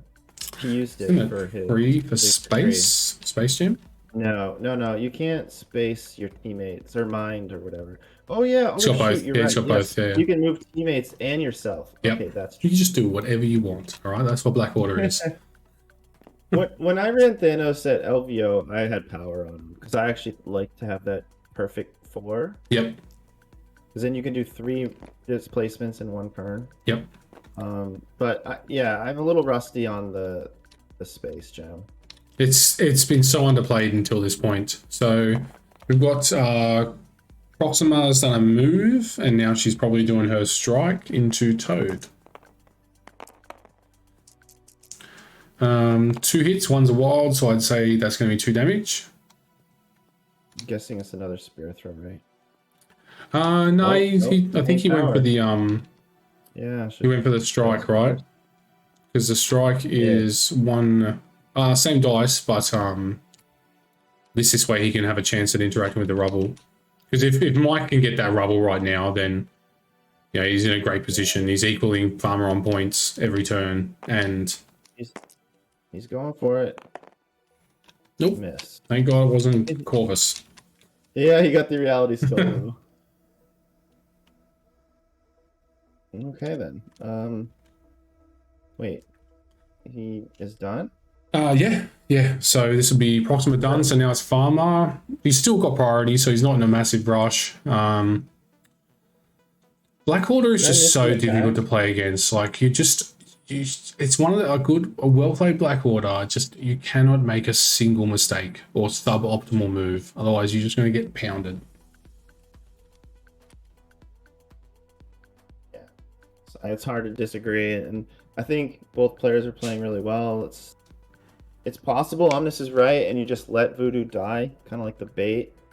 I would at this point. I would just be trying I would be attempting to get this power core on one of these guys near the top of the board. Because then again, Voodoo's sitting up there, right, ready to pounce to stop anything. So I was like, you get the power core on the bottom side of the board. You're damned if you do, you're damned if you don't. Because if you take it to the top side of the board, Voodoo comes in. All he has to do is pay 3 or 5 power, and you drop it, and he has it. He says that Farmer can prevent double KO. I'd like to know how. So we got Spider Tracker available, which is they got to do a move action. We have Indomitable. We have all webbed up. If he just targets Ghost Spider first, I don't see it. Utility, you want to enlighten us there, big fella? Yeah, let me know. You're a lot better at the this kind of shenanigans, so. ASM rolling. ASM. I hate roll objectives so much. It's tough, It's isn't it? so tough because it's just so swingy, right? Like what who was it? Who said it before? One of the guys in chat, I can't see it. It's moving. Said that if Mike gets the power core this round, there's pretty much game, and I would agree with that because it basically means that for little to no effort, Mike is going to be able to maintain points parity while removing characters, and Farmer is just going to be maintaining points parity while not removing characters. Okay, they're saying you stagger. I think Cat stagger Corvus maybe is what people are saying in chat. Sure, yeah, I like that.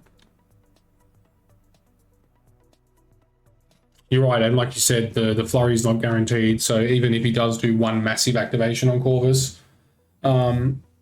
there's a chance where that flurry doesn't happen. He only has 5 power. Listen, in my experience, and Cookie's in the chat, he can correct or whatever, but doing naked spenders with Corvus is a good way to lose games. I think Mike made a good calculated risk because Ghost Spider was just at 2 health anyway. Yep. And, but generally, when you lose with Black Order, it's because you're not using Glaive's Edge. Like, Glaive's Edge is just the truth and the way. It's the right answer. It's just so good. Like, and that's, I've been very much like characters like Loki as well have similar shenanigans available to them. Not as good because they can't count skulls, but like I've been versing like for there was a little while there where Morgan and stuff were looking at Loki with the Mind Gem, and it's still terrifying, right? Like you're still on the back of the receiving end of these blanks count, these massive dice swings that can hit you out of nowhere. So ASM's using his actions to, looks like he's moving back. Sadly, he's missing. If he had one more power, he could try and interact with a different rubble, but. Yeah, that's the only problem with these web warriors, right? Yeah. And they get taxed by interacting. Yeah, exactly. And they're not a high damage roster, right? So they're not going to have massive amounts of power to be able to splurge on things like this. This is brutal to watch. Your 5-threat character moving away. Yeah, I mean, that's just what Blackwater does, right? Look at the ball down there, though. It's what? 16 threat. Look at the respect for Voodoo, too, right? Like, Voodoo's all alone over there, and nobody wants to go near They're him. like, no, I don't want to go. I don't want to play with you. Yeah. Should be good. We've got a few people. We've got 37 people. Don't forget, guys, if you're still awake, 3.5 hours, kicking off the tournament series I built up. So we've got a few people for that one. Should be a bit of fun. So I've got 4 more games of Marvel getting uploaded today. So I'm going to upload this one when I'm done. Then 3 tournament games uploaded.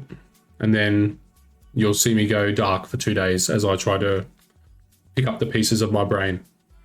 Oh, I look forward to watching that. Yeah, it should be good. Well, So Thanos activating. part. I kind of wanted to see this stagger get on Thanos, right? Because you can see here Mike's he's already looking at, like, can I just double move my Thanos over there? Do I need to keep Thanos in this area, or can I send him away to the middle of the board, like you said? To start, Too late now, right? Mike has to go now. This is his. Yep, 100%. Sinister, what's happening, big fella?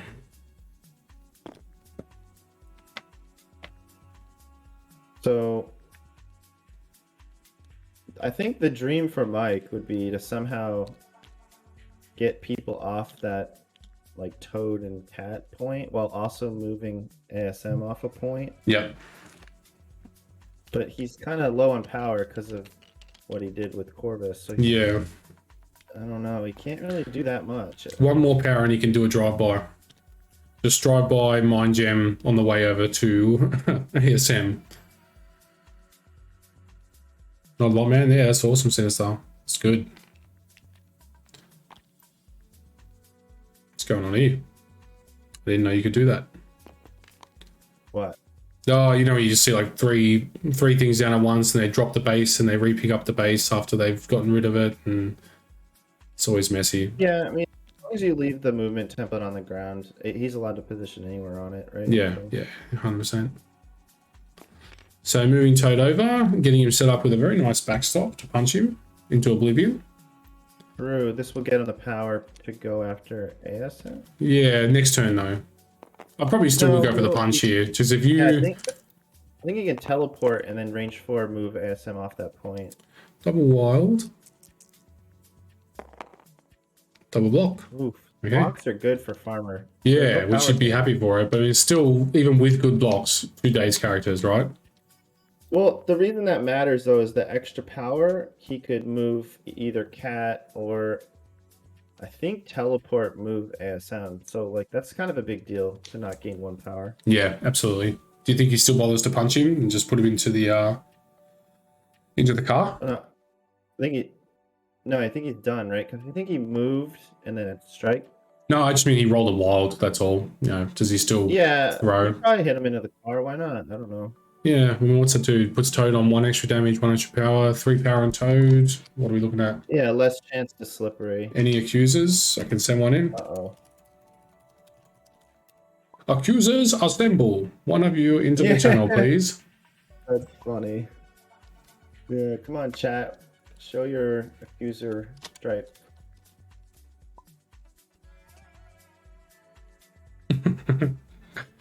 I'm hoping that one of them jumps in. I'd like to know what the question is, but I guess... Yeah.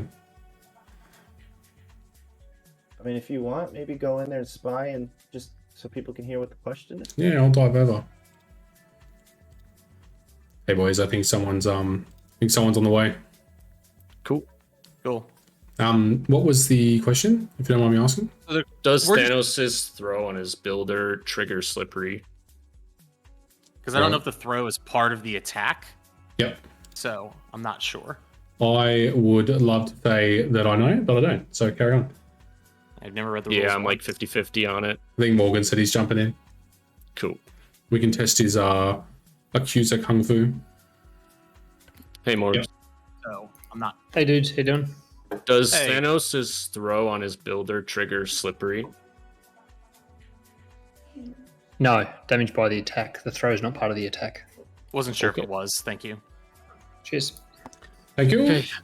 In Alright. that case, Ryan, I will attempt to throw Toad, and you can Indom if you want. Okay, back. Thank you very much, Morgan. I like that there was zero hesitation in that. Just, no, this is the answer. Somebody who really knows their stuff. That's not me. Was it a slippery question? That's what. Yeah. So it was. Is the can he use slippery as part of is the throw part of the attack when it comes to using slippery? Right. Get a medium advance to back to the ambush. I guess is what they're looking at. Yeah. But if the throw is not part of it, so the answer is no bueno. Yeah. And I think people brought that up with Dr. Voodoo. Yep. His spender's kind of weird with the way it does damage. Absolutely. So Slippery says, after an attack targeting this character is resolved, if it was damaged by the attack, may use the superpower and advanced medium. So I assume that what they're saying is that the throw is not part of the attack. It's what Morgan was saying.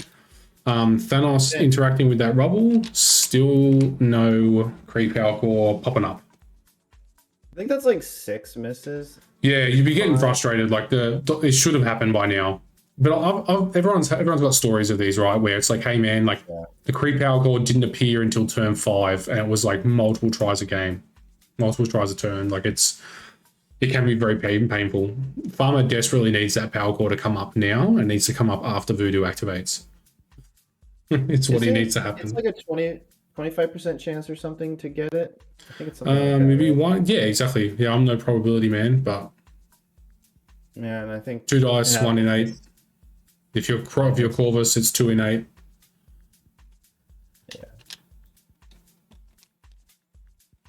Yeah. Do you think? I'm just going to put this out here, right? I'm just going to put this out here. Do you think that when we rejigged some of the cards, AMG rejigged some of the cards, do you think at a minimum reality should have gone up a threat? I don't know. Because reality just does so much. They just should have added like some kind of cost to it or something. Yeah, exactly. Like Domino or something. Or just remove the thing where reality can interact with objectives, right? You know, just instead of being whenever you roll dice, just like whenever you're attacking or defending, you know, or, you know, having defense, then go for it. But, you know, not with interacting. Yeah, Zane said thinks it should have cost power. I'm kind of okay with the interact because paying a threat is a cost, right? But yeah, maybe just add like once per turn to it in general. Yep. So, for example, you have to declare you're using it. So maybe you use it for the objective, but now you can't use it for an attack. Yeah. And then you can use it for one defense, but not both defenses because it'd be once per turn. I think that would be an interesting. That would feel like a 1-threat gem. Yeah. I feel like right now it just feels like a 2-threat gem. That's just why. It's my personal opinion. I've always thought that it was like really undercosted for the amount of value you get out of it. Like it's just like the old time gem was gain an extra action, you know, but it's 2-threat. But you know, Corvus's is for 1 threat, kill every character in the game. The way I looked at gems, even the first day we saw them, was that for 1 threat you should add hit points to a character. For reality, kind of indirectly adds health to your character because it makes your defense better. And obviously, it also makes your offense better, which is awesome. But that's why I think reality is a top tier gem, just because you're getting that 1 threat cost, but you're also almost getting like a health boost unofficially. Yep. There's actually a few people in chat. Definitely, this is obviously something people have thought about. So Click 5 said, or don't have it explode, make it a modification maybe. Yeah, like, hey, you can count skulls as hits or shields, pick whichever one you want. Mazane said, cost 0 reactive that lets you count a skull as a crit once per turn, anytime you roll. That's fine, yeah. Utility has said, if Infinity Gems did not give extra power, Black Order would be a lot more fair. True, and it would also make the power gem a lot more relevant, because I just feel like it's a meme. Unless you're Ronin, I guess. Zero cost would actually put Loki and Root into, you know, as a counter to reality, which would be cute. Yep. So we got the 6 dice being rolled by, I want to say, Black Cat here. It is standard Black Cat roll, Blazing Suns, but it will only do 1 damage. Into Corvus, right? I hope so. Corvus ticket. Yep, and a stagger as well, I believe. So that's good. I like this. Move back now with the wild. Did he get a wild? He did. So you get a free small advance. So get back into position on the ambush. Do you stay and hang around? I think you have to because you need to get VPs at this point to stay in the game and stay relevant. I like that. I really like that. Yeah, that was good. +1 for farmer. Yeah. Well, you got to mitigate it, right? And like you said, if there's a world where Ghost Spider, you know, let's say he uses both attacks on Ghost Spider, or, you know, there's a world where Voodoo makes it out of this and can drop his token and leave, or, you know, whatever, do Voodoo shenanigans, that's good for farmer. That's a massive plus, and he kind of needs it, I think. Ooh. So Voodoo's trying to block like the Miles throw. Yeah, I mean, that's fair. I don't think it's gonna work. I think a great play for farmer would be hop, hopefully throw Voodoo off, and then go get on that point, get some more VP. Yeah, right. Like, but that's good read from Mike, you know, seeing the threat that is, you know, what Miles has available to him, which is to teleport up to that rubble. This is the perfect time for farmer to get that Kree power quarter finally flip. Voodoo's activated, so there's no response for Mike. Let's hope that he gets it. I mean, I hope. I'm biased. Farmer's one of my really good mates. I really, really would like to see him get it, but I will pay props that that was a really good read by Mike to hold down the point and to not just lose a victory point for the sake of just being lazy. I think we both can admit to our bias in this game. Well, that's why you're on, Mike isn't it? Yeah, Mike bias isn't in each just direction. on our podcast, but I mean, he's been a testing partner with me since early kind of summer. So, Yep. you know, we play a lot. Yeah, Mike was saying to me before the game that he has a nice, like, he must be part of that crew that, you know, they've been building these rosters together, and you can see all of you guys are you undefeated currently? Yeah. Yeah, you guys got a really, really good build roster building crew. So farmer's looking to just move, which I kind of like this, you know, save some power. There's no reason to do the gamble, which is to move up, kick that Voodoo at this point, because he's going to feed him power and not be able to reposition him. So I would like to see. I don't know. I don't like it, actually. It's just kind of like, what are you even doing? It's a shame he doesn't have one more power. Crap. If he had one more So power. another reason. Go ahead. Hold on. Another reason not to move is you can only move once with the rubble. Yeah, I mean, he has to teleport still. But I think he has to teleport first. Yeah, exactly. It's better to teleport first. Teleport first. It's a little bit of a dice gamble, but I mean, we're all in for that at this point. Yeah, I mean, 6 dice versus 4 arguably should be very good odds of doing a single point of damage. It's a shame that he can't get into a position where he can interact with that rubble and also put a slow on Voodoo at the same time. Let's say if he does 2 damage, for example. That would be really, really, really nice. Good point, actually. I actually think he's thinking about that. Yeah, I mean, that's definitely got to be on his mind, right? You get that slow on Voodoo. I mean, let's just put it this way. Like, Farmer, if he gets his Miles back on point, that's nice. But ASM already owns that point. So, do you just rip the Band-Aid off, teleport, hit Voodoo, go down and kick Voodoo off that point? You know, something like that? Or at least contest and deny some victory points going his way? Do you try and get in a position where you can, like I said, get a slow and interact with the rubble? That would be awesome.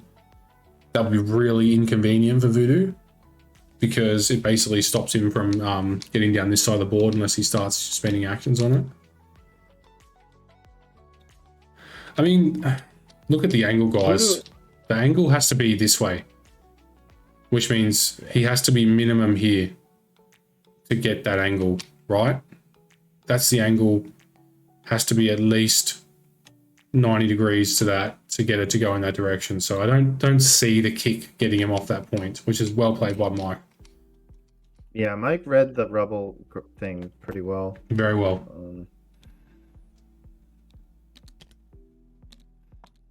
It's a difficult move for Farmer because you got like only allowed 2 templates, right? 1 of each movement tool, so you got to get this right.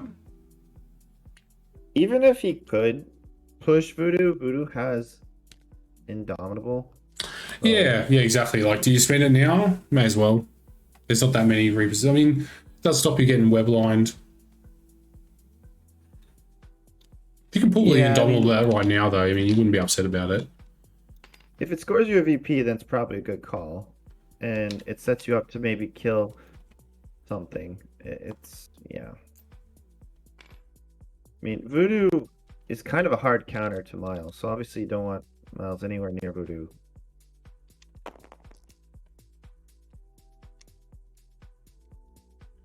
Comes the attack. There it is. 2 blocks so far.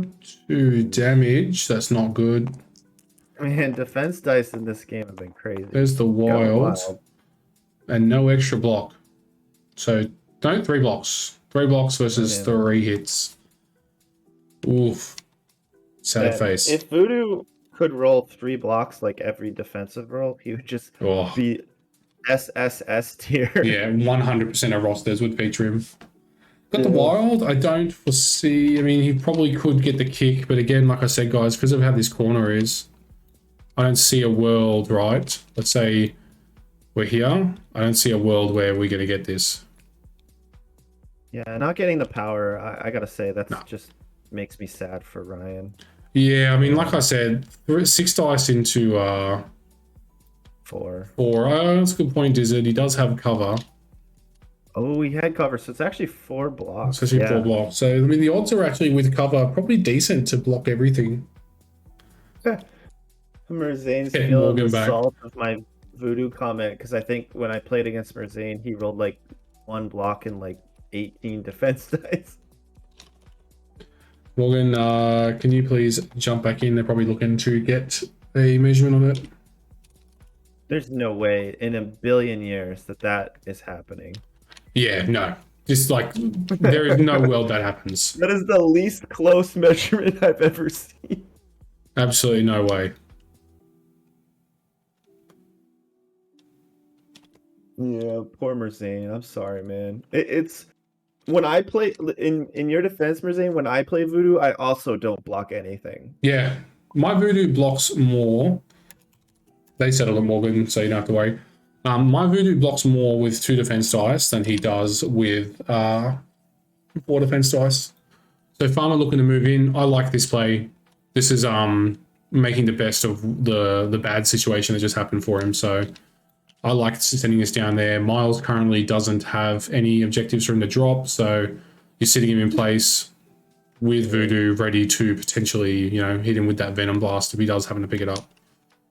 How annoying that Voodoo has 2 extra power at the end of this turn, which isn't even his turn. Voodoo. He's so degenerate. Oh, gosh. Right, so 5-3. Small lead going Farmer's way. I don't. If we see 2 KOs, this game is tied. Yeah, I'm very... What do you think the threshold for VPs for Farmer is? Like, because there's... If he can get the creep power core, that is, where he can essentially run away with it. The problem is, honestly, he needed the Kree at the first 2 turns. Yeah, I mean, it's not for lack of trying either, so, there is that. No, he didn't do anything wrong. He didn't, deserve to not get it. you know? 100%. But unfortunately, the way the game is playing out, it's going to be real tough. Even if he gets the core, the game's kind of running away from him. Yeah, I mean, let's say he maintains his control of 2 to 3 of these scoundrels. You add a creep power core, he goes to 10. Let's say Mike KOs 2 characters, maybe gets 1 or 2 of these things. He might go to 5, possibly 6. I think we just saw Proxima try to get the thing. Fail. She missed. Fail. And now she's going to teleport onto Ghost Spider. Yep. 2 hits, Oof, so that's fine. That's not too bad. Ghost Spider blocks it, so that's good. This counts as a movement, does it not? So Farmer would have an opportunity here to do Spider Tracker, would he not? No, Spider Tracker specifically says move action. Yeah. Yeah. Sad face. I mean, that's fair, because if it said just movements, that would be So good. Yeah, it'd be gross. Yeah, it would be like Mysterio, which is Yeah. great. Oh man, love Mysterio. That's my guy. Yeah, the Australians got to teach everyone else about Mysterio, I guess, because it's really just you guys. Yeah, I mean Reef's doing his best up there in I want to say he's in Central. He is. No, I know. I mean more the players and the personalities. Yeah. I know Mike is also running it. Okay, so this is probably two. strike with Pierce. So possibly you should see 1 or 2 go through here. So see 1 Wow. currently. Well, there's a Pierce. So 1 goes through. So we're gonna see Ghost Fighter go to 4 health remaining. I would still say that I would assume that. I mean that Stagger's coming back to do some serious work here. I gotta tell you, if I'm Mike, I'm sweating bullets because this like super sweet board state is looking terrible right now. It's about to. If honestly, that Stagger on Corvus means now he's got a single action and he's got to deal with 2 characters. So that is untidy. On average, Corvus probably does 5 damage to Voodoo. Yep. Which obviously is not enough. And he maybe takes out Ghost, but obviously I think he just ruins Ghost Spider's day, right? Agreed. Yeah. But if Voodoo lives, that's like a huge victory for Ryan. Massive, because you can then look at Corvus, drop your token and run if you want to, for example. Honestly, you could probably just. Well, I guess you can't do it. I was gonna say like try to stagger Thanos, but she doesn't have the power this turn. No, I don't mind the idea of dropping the token on Corvus either, because he's the one guy right currently that has is most likely going to flip that creep power core, and if you can put your token on him so that he can't, at least you're slowing Mike down. What's happening? 1, 2, 3, 5, 6, okay. 7 dice. But he was in range to get the boost. Yep. So that changes everything. No shield though. Oh my god. But 3 crits, so you know, 4 crits. crits. 4 crits. Still no shield. Oh, okay. Well, never mind. Voodoo's dead. Because I guarantee this is in the Voodoo. Ghost Spider. No way. Yep. Really? Ghost Spider. Wait, why? I guess if he targeted... Yeah, actually, I don't understand that one, to be honest. I was going to say you target Voodoo and then you can get life saved, but I mean, to where? Okay, so when I said 5 hits, Interesting. I didn't mean boosted attack. When you add those extra dice, like... You can one-shot man. Voodoo, absolutely. This is large, so that's Corvus done, right? Stagger, single attack, no shield. So no shield from how many dice? 1, 2, 3, 4, 5, 6, 7, 8, 9, 10, 11 dice. So you should have seen a shield. Okay, did he just do a spender there? Was that the spender? It was 7. Oh no, it was 5 dice to start with. So with the added dice from Thanos, it takes him to 7. So that would have been a strike. So just a pierce. So we don't care about the flurry anyway. Gained power. He gained power, so he glaived. So he's set up now for some shenanigans next turn. He's starting on 9 power on Corvus. So me personally, I'm leaving that area. I'm leaving. So yeah, my thinking though is you don't actually have to do anything with Voodoo right now. No. You can do something maybe to deal with Mike's Voodoo. Yeah, I mean, Voodoo's got a throw available to him. He can throw either of these 2.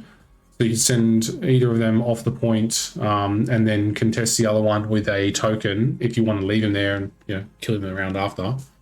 So that is a victory point for that for Farmer there. You got Black Cat down here. Thanos is kind of center bound currently. That's interesting. That is not a good start for Mike on this round 3. That's kind of changed a few things. That's kind of given Farmer... That is the kind of room as a Web Warrior player in this game that you need to run away with victory points and take the game into your favor. Yeah, and like Voodoo can also just slow people with the leadership and like run away. Like there's a lot of things he could do. So Mazane's saying throw Corvus, Daniel Proxima, and walk and try to get rubble. I'd probably flip that because if you don't get the rubble, Corvus is most likely just gonna... Corvus can basically just look at the rubble when it's his. He's got the best odds. skulls counters crits. So, yeah. Got nothing that can do all webbed up down here. Like Voodoo could put a slow on Corvus, could token him with Brother Daniel. He could throw Proxima down away as well, move back, hit this power core, move again down to where Black Cat is.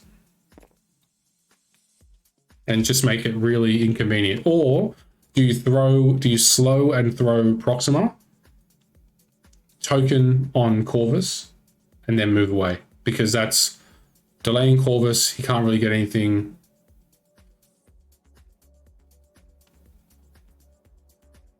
I mean, ideally, Corvus is just sent to like Africa. Yeah, but I mean, it's only a small throw. Yeah, but you also could do like a slow. You could have like Toad move over, slow him, have someone out. Like you could kind of combo a little bit with the. I mean, Mike still has Indomitable available, so you're probably going to see that come out. That doesn't work against the leadership, though. No, it doesn't. But you need two characters to do the slow throw. Yeah. At a minimum, I'd like to see my reasoning for slowing Proxima here is that if you're forcing Mike to use movement actions on Corvus, like that's good. You know, if Proxima's now the one that he's trying to, you know, teleport back in for whatever reason, you know, using cards towards her, that's good. So throwing her down towards this container with a slow on her, you know, effectively she can only get back to the ambush maybe slightly further. And then just whatever. Whereas Corvus, Proxima's just going to set him up for a mothership anyway. Yeah, mothership's brutal. Yeah, so that's why I figure if you control Proxima right now, at least you are forcing either a really kind of average mothership because you're going to have a double slow move or one long move, or do you know, I don't know, just me tactically, I think that if I was a Blackwater player right now and that happened to me, that's brutal, right? I'm thinking, oh, that's really annoying because now I'm faced with the decision of, does my Corvus chase Voodoo to try and, you know, whatever, get him to pull his token off me, or do I set my Proxima up with a double small move to try and set up a mothership to set my Corvus up again, but again, then you burn mothership. Either way, I think if Farmer goes to throw either of them, I would expect Indomitable to come out. I like what Merzane's saying about strike Proxima, try to get the push, slow Thanos since they're right next to each other. Yeah. And yeah, maybe get the rubble. I was thinking about this while you're talking, that if Toad does somehow get the rubble, I would be pretty nervous about Thanos. You know? Yeah, Thanos is going to hunt him down. Yeah, I mean, Thanos has the Thor attack, which is pretty damn strong. Very strong. And you get that push or that throw trigger, and that's just brutal for Toad.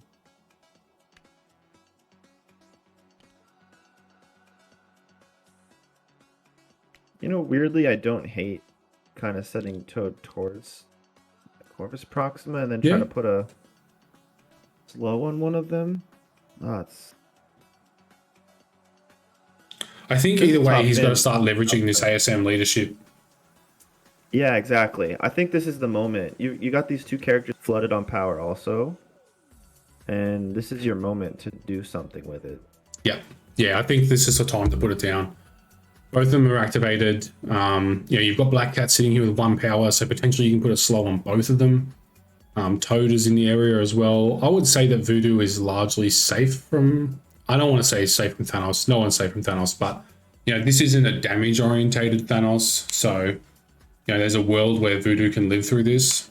Yeah, I think the play I like the most is slow Thanos with Toad, and then run and hide actually next to Corvus Proxima on that point. Yeah. And because I think Thanos kind of wants to move towards maybe ASM or Cat, but I don't really think Thanos wants to move towards Voodoo. No, because Voodoo is There's currently... too much threat. Yeah. He's powered Too much up as threat in well, one right? area. Yeah, exactly. Well, he's committed 16 threat to one corner of the board. Exactly. So Toad kind of could be like a decoy and just send him to where it's safest for him. And where it's safest for him, weirdly, is next to Corvus. So we've got -1 power to Toad. Still no wild. No. Ugh. And that's with cover, no damage. Yeah. Everyone's X-Men on this map. Yeah. So moving Okay. Toad back, I like this. I'm actually a fan of this. I mean, if Thanos wants to use, gems and tricks to bring Toad back, sure, do it. Fair. If he wants to do it, if he wants to do it the Black Cat and she survives, sweet. You got the Steel online, or you got the Stagger online again. I'd be holding that Black Cat activation in the off chance that 1 damage happens to pip her right now. Yeah. So Mithrandi is saying, why activate on this side now? I don't get it. Miles needs to activate. I don't think so. I don't think Miles is in any danger of being dazed by Voodoo. Maybe. I don't know about that. No. He might be immune to his mystic attacks. I don't know. Brian has brace for impact, so that helps a lot. Yeah, exactly. And if he's throwing some of that terrain, it's helping Miles kick. It's currently that there's that one piece of terrain there that's just being an absolute pest. Just give me 1 sec, I'll just be right back. I'm just gonna grab a drink. Well, I mean, Voodoo is one of the best characters at killing Miles, but I think there's a point in the game where you have to just accept the possibility of your character dying. Toad really needs to get value as a 2-threat scoring VPs, and I think that going with Toad was the logical decision. Part of it too is that Miles at 1 power is honestly just kind of not that scary. So all Miles would probably end up doing to Voodoo if he activated was put a couple damage, power up Voodoo even more, and then allow Voodoo to just execute him. Because Voodoo with spenders is pretty good.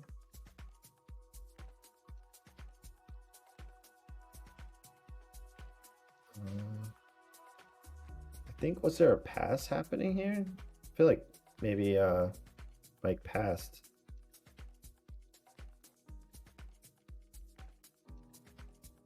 So Ryan's hand is moving around, hovering over Voodoo. He's reading Voodoo's card. So that could mean something. I mean, Voodoo has a lot of text on his card, so... Oh, 3 power spent. Looks like a throw. Maybe trying to bait an Indomitable here. Wonder who he throws. He's hovering over... Yeah, Proxima.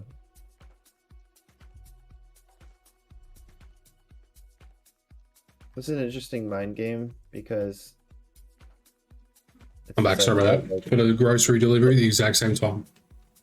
Yeah, no problem. I think Proxima's getting thrown by Voodoo. Awesome. Do you think he'll let it happen? Not much. I think maybe we just saw an Indomitable play, or Farmer changed his mind. Hard to tell. So 3 power paid by Voodoo. Yeah, it's a throw on Proxima, it seems. Yeah. I like this. And I guess not using Indomitable. I'm a big fan of this. Slow that Corvus and just get out of there. Just be really irritating for him. Yeah. I don't think Voodoo can kill Corvus, personally, but you never know. I mean, maybe with a double spender. Yeah, the spender is really good. That's definitely one of his best. I've had a Voodoo 1 round my Hulkbuster with 2 spenders. I'm curious, how many times have you played against Voodoo in the league this season?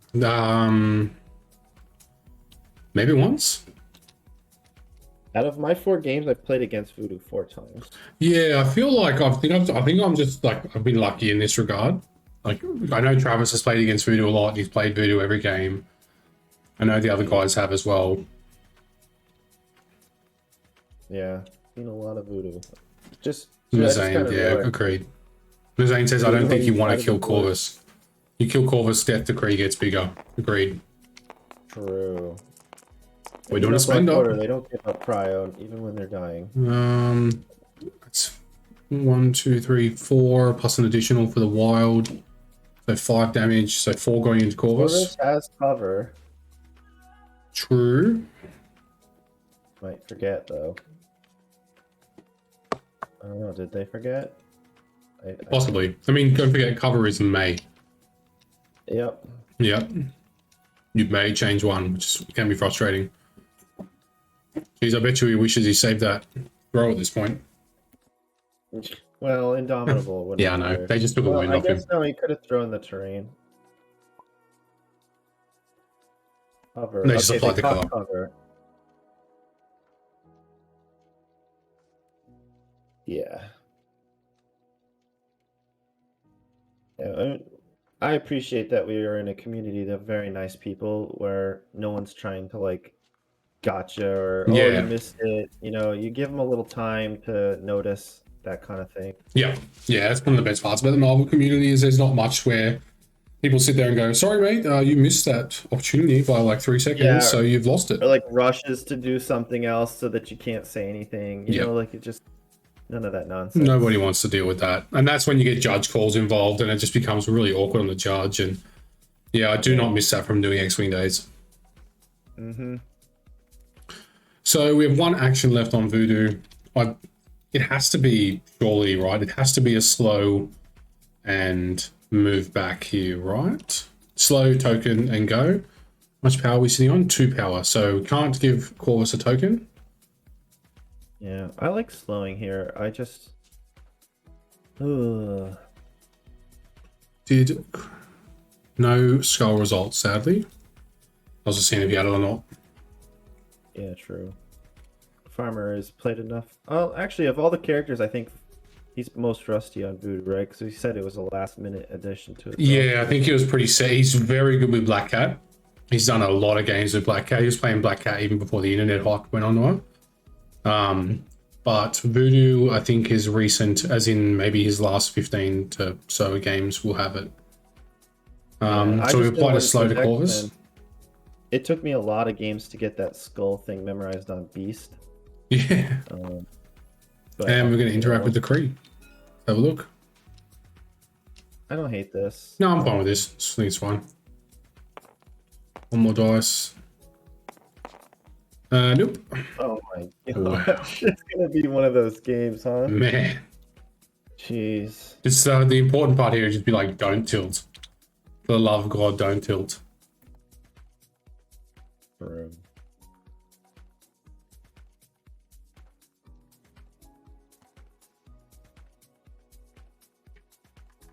Game is definitely not decided in any No. way. No, I think that initial not losing both characters at the start of this turn has now made a game of this. I think if Farmer had lost both characters at the start of that turn, I think he would have been in some an interesting position. Do you think he's gonna have Cat move Clave off the point? Um, No, he's kind of leaning towards core. she can move and attack and have a go at the rubble, right? Yep. Her attack is deceptively annoying. It's Four dice, decent. but has Pierce. Yeah, exactly. It's decent. Does it have bleed as well? I can't remember. I don't think so. I think thematically it should, but Nah, cat claws, just pierce. probably too good. She's actually got such a good suite like going on for her. Yeah. The only thing that drives me nuts is just one of those things is she doesn't have ball crawler. Could you imagine if she did? It would probably be dumb. Trying to chase her down? It's just hard to deprogram that like obsession, you know, like Yeah, oh, what everyone word has is that, they- right? Yeah. And now I will say that they tried to cover their anti-theme by saying she has a grappling hook, and it is actually really cool how when you're standing next to a building, she can grappling hook off up on top of it, and then kind of move normally. So AMG put some thought into it. It just drives me crazy because I just my brain just sort of assumes she is wall crawler. Yeah, exactly. It's like when you're playing one of those rosters where everyone has flight, and there's that one character that doesn't, you just be like, oh wait, Yeah. hang on, you can't do all this stuff. Yep. All right, so what are we looking at here? I think he's leadershiping. I really do. He's like measuring for it. Yeah, I mean, you got the slow there, right? You What's can move awkward up, is I think you he can really attack. wants to move him back. Yeah, that's it. But I mean, you can move him towards this bottom side of the board as well. It's a size As long as he's 3. It's a out of- size 3 container sitting here, so he'll have to, you know, work in and around that. Because he's not size 3, so does he have forwards on that flight? Does he know?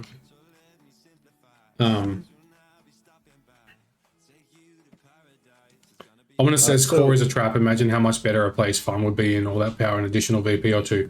Imagine how much better of a place farmer would be if he managed to get that core 2 turns ago. He'd be on 9. Yep. It's a trap, but it's not a trap. Like, it's a trap that you kind of have to take. I don't know if I'd send him that way. Me personally, I send him to the bottom of the board. In between by these doing containers. This, he's not on the point, and he's out of range 3 of Voodoo, which is kind of like a stagger. Yeah, true that. I just figured if you put that container between him and Voodoo, then at least he's kind of got to go in and around it, you know, either towards the bottom side of the board or, you know, back up.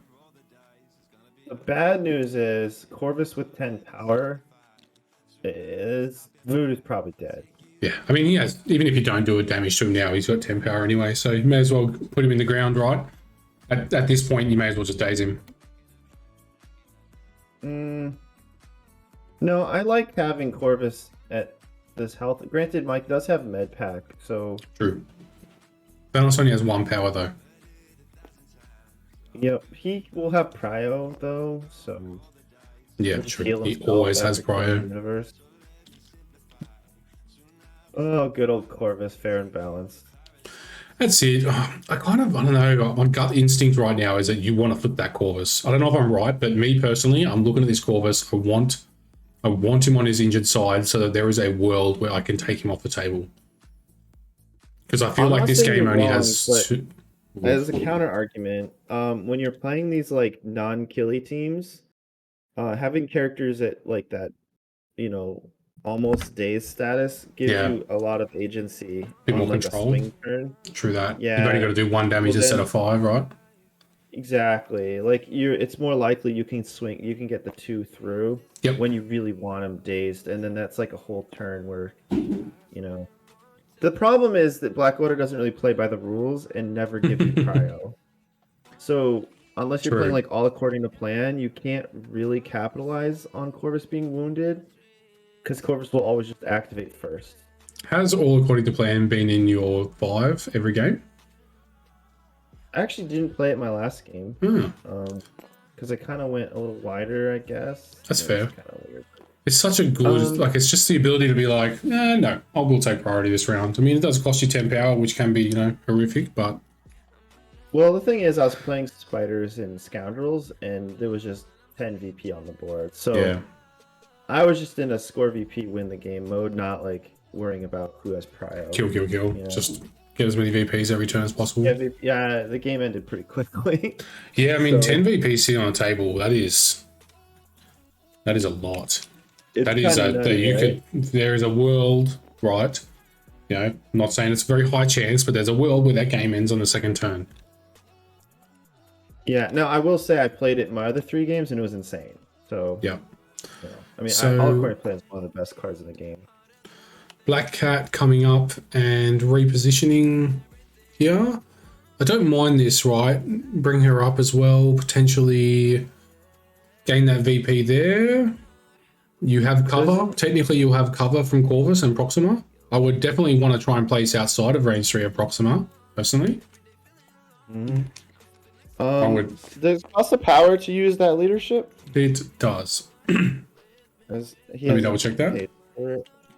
He didn't roll for the Yeah. yeah, I was gonna say he didn't roll for the what's name, so Shouldn't Yeah. Cat be on 0 powers? he should be like, on 0 power. Hopefully these boys will pick it up. If not, one of our accusers can dive in and fix the Yeah, game and I'm state. not going to get involved in that stuff, but Oh no, I've gotten in trouble for it, so I just let it. I just let the world burn now. There we go, oh, man. fixed. I'm glad you streamed this game. The game needs more people like you in the community. Yeah, they're just happy to sit back and watch.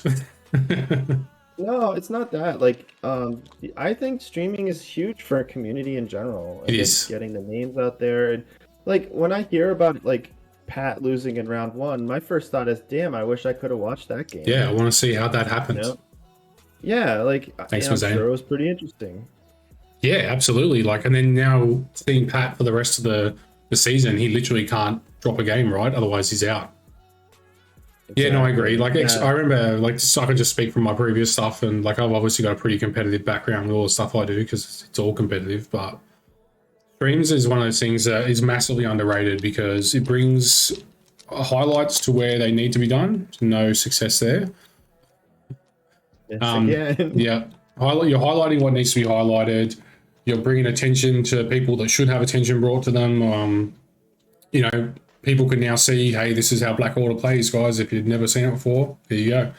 They have a zillion things they can do, and it's all really, really, really good. It's one of the fastest ways to learn. And watching even your streams long time ago, I mean, I was always learning stuff, you know. And we're like an international community. Yep. Full Yeah, of exactly. People from all over the world with interesting ideas. Yeah, absolutely. Like I'm down in Oz, farmers in LA. Not sure where you and Mike are, but I know that you are in the general region of the United States. Yeah, I'm like East Coast and Mike is kind of mid. Nice. So we're all over the place. Yeah. Yeah, it's it. And you're bringing in these little, you know, you remember like when you go to your local game store and it's like, am I the big fish in a little pond or am I a shark in an ocean? Like, I don't know how good I am. It's the only way to test it. Yeah. Yeah, exactly. And you hope that you're not the big fish in the small pond. As Zane just said, God, you know, farmers' ass could press diamonds every time that rubble gets rolled. 100%. Oh, man. Yeah, that's it. He could. How hard he's clenching on that right now. He's literally just. Oh, here we go. So back to the game. Thanos teleporting Corvus back into position. Love to see it. Thanos is off that central point. I think he still has one action available to him. So Man, the base gem is doing work this game. it's so good. It's honestly so good. Seeing Thanos come down this way, though, I still agree with you. This might be a lot of threat being committed to this point. He did move Toad off the back point. Yeah, so like there is that. Yeah. It's actually going to be really awkward. I think what you could do is have ASM double move to that corner and then maybe have Miles move into a back. Like, you really got to focus on keeping the VPs going. The Yeah. VP train, you know? Absolutely. Yeah, I mean, ASM is just sitting in the top right now, but I mean, he is gaining victory points. I probably would look at, I mean, points-wise, power-wise, Voodoo still has enough to put a token on ASM. So Yeah. let's say ASM grabs that rubble. He still has an option. So I probably would leave ASM as my final activation. I don't mind this. I would probably look at doing like how much power's on Miles? 1. Okay. Untidy. Yeah. You want to definitely kick Voodoo off at a minimum if you can. Yeah, it's going to give him power. He's already got the power though. Poor Miles not getting that extra power. Just 1 power in that attack. Yep. Zane says max Pharmacus score here is 1. Oh, what? Yeah, I guess I see. Because no matter what, possession is brutal here. Yep. Yeah, and I feel like possession into Web Warriors is semi-safe because, like you said, they're not a very attack-orientated roster. So there's you can survive for longer than you would think you would with 2 defense dice. This is why Dormammu plus ASM was a good time, by the way. I never Getting tried that. Power every turn. I still think Dormammu is like unbelievably broken, and he only just gets worse, right, as more characters get revealed. So 4 into 4. X23. Wow. Farmer still to roll a wild on his Miles here. Yeah, these guys rolled tons of wilds on their core rolls, but no wilds. And Yep. Still no wild. jeez, brutal. Man, that is it's 14 dice for no wild. That being said, we've also seen Corvus not roll a single shield all game, unless he rolls defense dice. So that was I like Miles this. just doing 2 4 dice attacks. Ugh. Gross. So I think Voodoo here has to put a possession token on ASM. Because you definitely do not want ASM activating last and getting that rubble, getting the power core and moving back to a point where he's semi-safe. So I think Voodoo has to come in now, apply the I dig it. So you possess with a move, then just move back behind Miles or something? Well, he rolled a skull, so he's actually just changed the math, right? He's got an extra power available to him. Would you move to the rubble, possess ASM, roll for the rubble, and move away? You can't double move because of... You can't double move because it's a silly creep power core.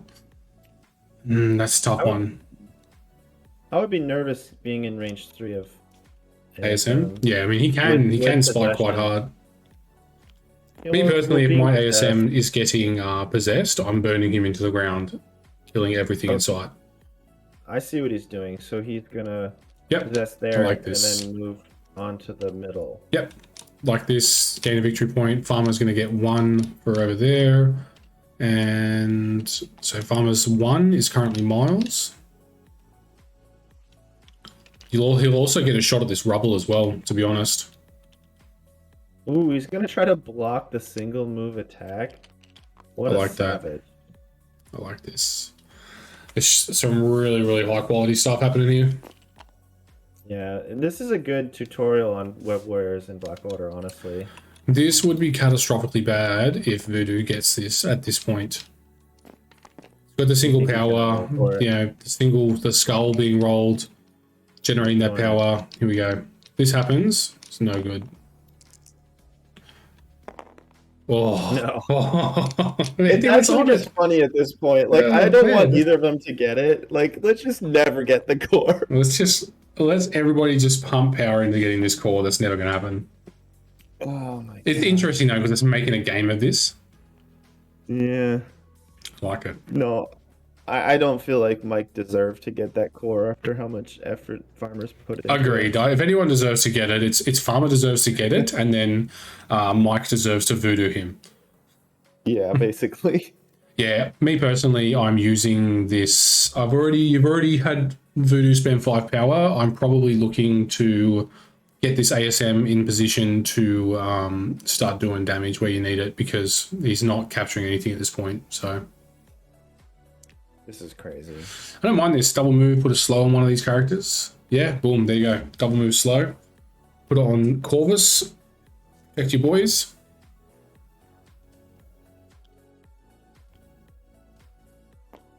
Oh, he's gonna reposition.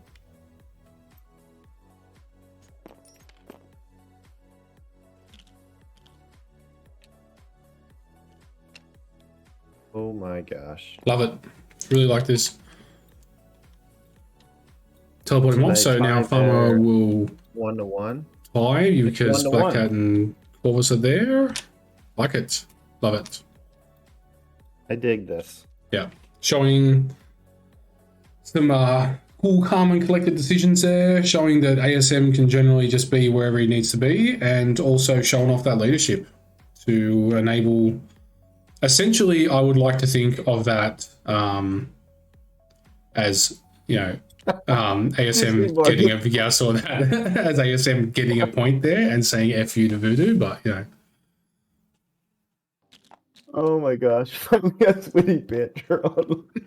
It's so funny. Oh my god, the power drain here has been brutal. Yeah, 100%. That's what happens when you miss the core 8 times. Oh god. Man, it's insane. I'd love to see somebody going through one of those clickers in this game and just like adding it up.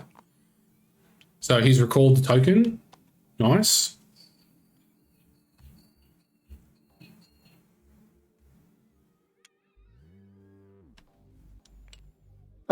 Wish Miles wasn't literally useless this game. To be honest, Miles scoring VPs and having a leadership is kind of like a thing.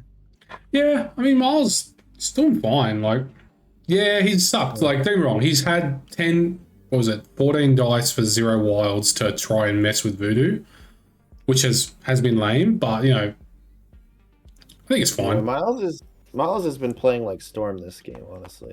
We have just dumped 7 power plus 2 from Thanos into Corvus. So we're looking at 9 dice. I think he pointed at Voodoo. Not that good a roll, actually. Ooh. 1, 2, 3, Don't- 4, 5, 6 with the You crits. don't want 3 shields when you 7. roll with Corvus. Triple block.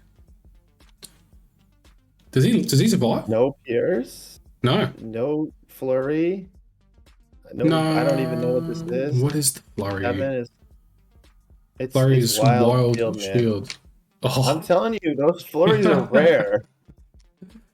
oh, it's so ridiculous, right? Like when Corvus So, doesn't do Voodoo what he lived. does, I mean, he's still going to kill Voodoo, right? Like this Voodoo is dead. Like I'd be shocked Oh, if yeah, Voodoo Voodoo's survives, still but dead. at least it's going to take both actions, which Ooh, and Witty Banter is online. true. Here's one power ready for it. So Farmer's be sitting there just like, come on, baby. I just need him to flop a roll here. He's only got, I mean, he's got the 3 power, so he can, is Glaive's Edge 4 or 3? I always forget. I think it's 4. 3. No, it's 3. So he's got Glaive's Edge online for this strike. So He could, like, for example, if Corvus rolls a wild on the next strike, which we know is coming. yeah. I mean, the Could Witty make it Banter fun. definitely could stop the flurry as well. What's the wording on Witty Banter? It makes you blank? You No, they target just the reroll. dice, yeah. Yeah, they just reroll. Ain't Which, on. against Corvus, it's not exciting. Yeah. 4 hits. 5 hits. Alright. Voodoo needs to I love how go. that's 5 hits. Yeah, I Look know. at It that looks roll. like a terrible roll, but it's actually 5 hits. Oh no, Voodoo. Oh, Voodoo didn't roll yet. Okay, I was gonna say. Oh, yeah. Oof, that's not bad. But it's still Takes 5 3. hits. If he Witty Banders it, he'll still take 2. So I think you Yeah. just cut your losses here. And that's another VP for Mike. If he remembers. Which I think it's I don't think that this is negotiable. No, it just says when the enemy character is KO'd, this character's controlling player scores 1 VP. Look at these Voodoos doing nothing. Yeah. Nice one on this.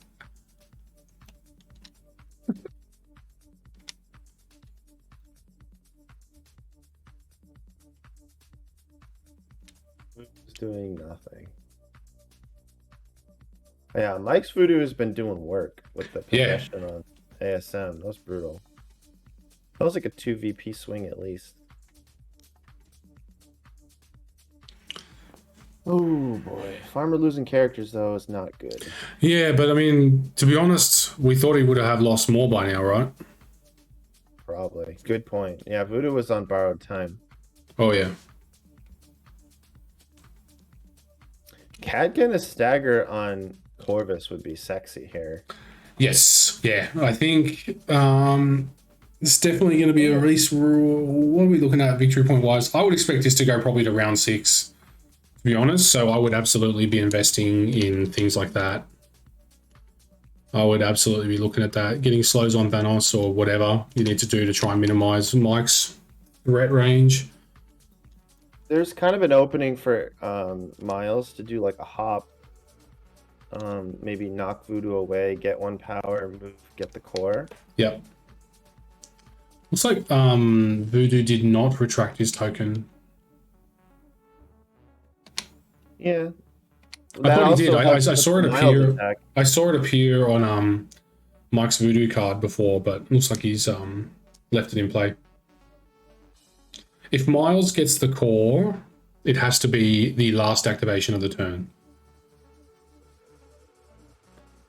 I don't see the point in dazing Corvus, to be honest, because you're just fueling the dice for next turn to be even more insane.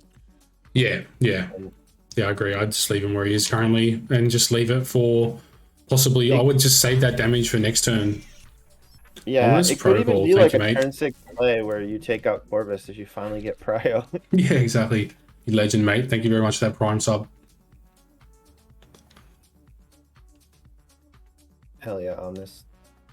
You guys need to sub to this guy. Oh yeah, that way you can win a pro-painted Green Goblin. And support your community. And support the community. That's right. Help me to support you. Help me help you. Help me help you.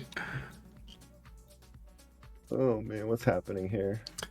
So we got ASM, and I don't mind this. I would not knock a Voodoo daze right now. You have to pick a character to daze. You daze that Voodoo. You're kind of letting your Miles now have free reign at the top half of the board. You just got to deal with Proxima and Thanos still to activate, but your ASM still has a Voodoo token on him. So realistically, he's not really doing much right now except for attrition. So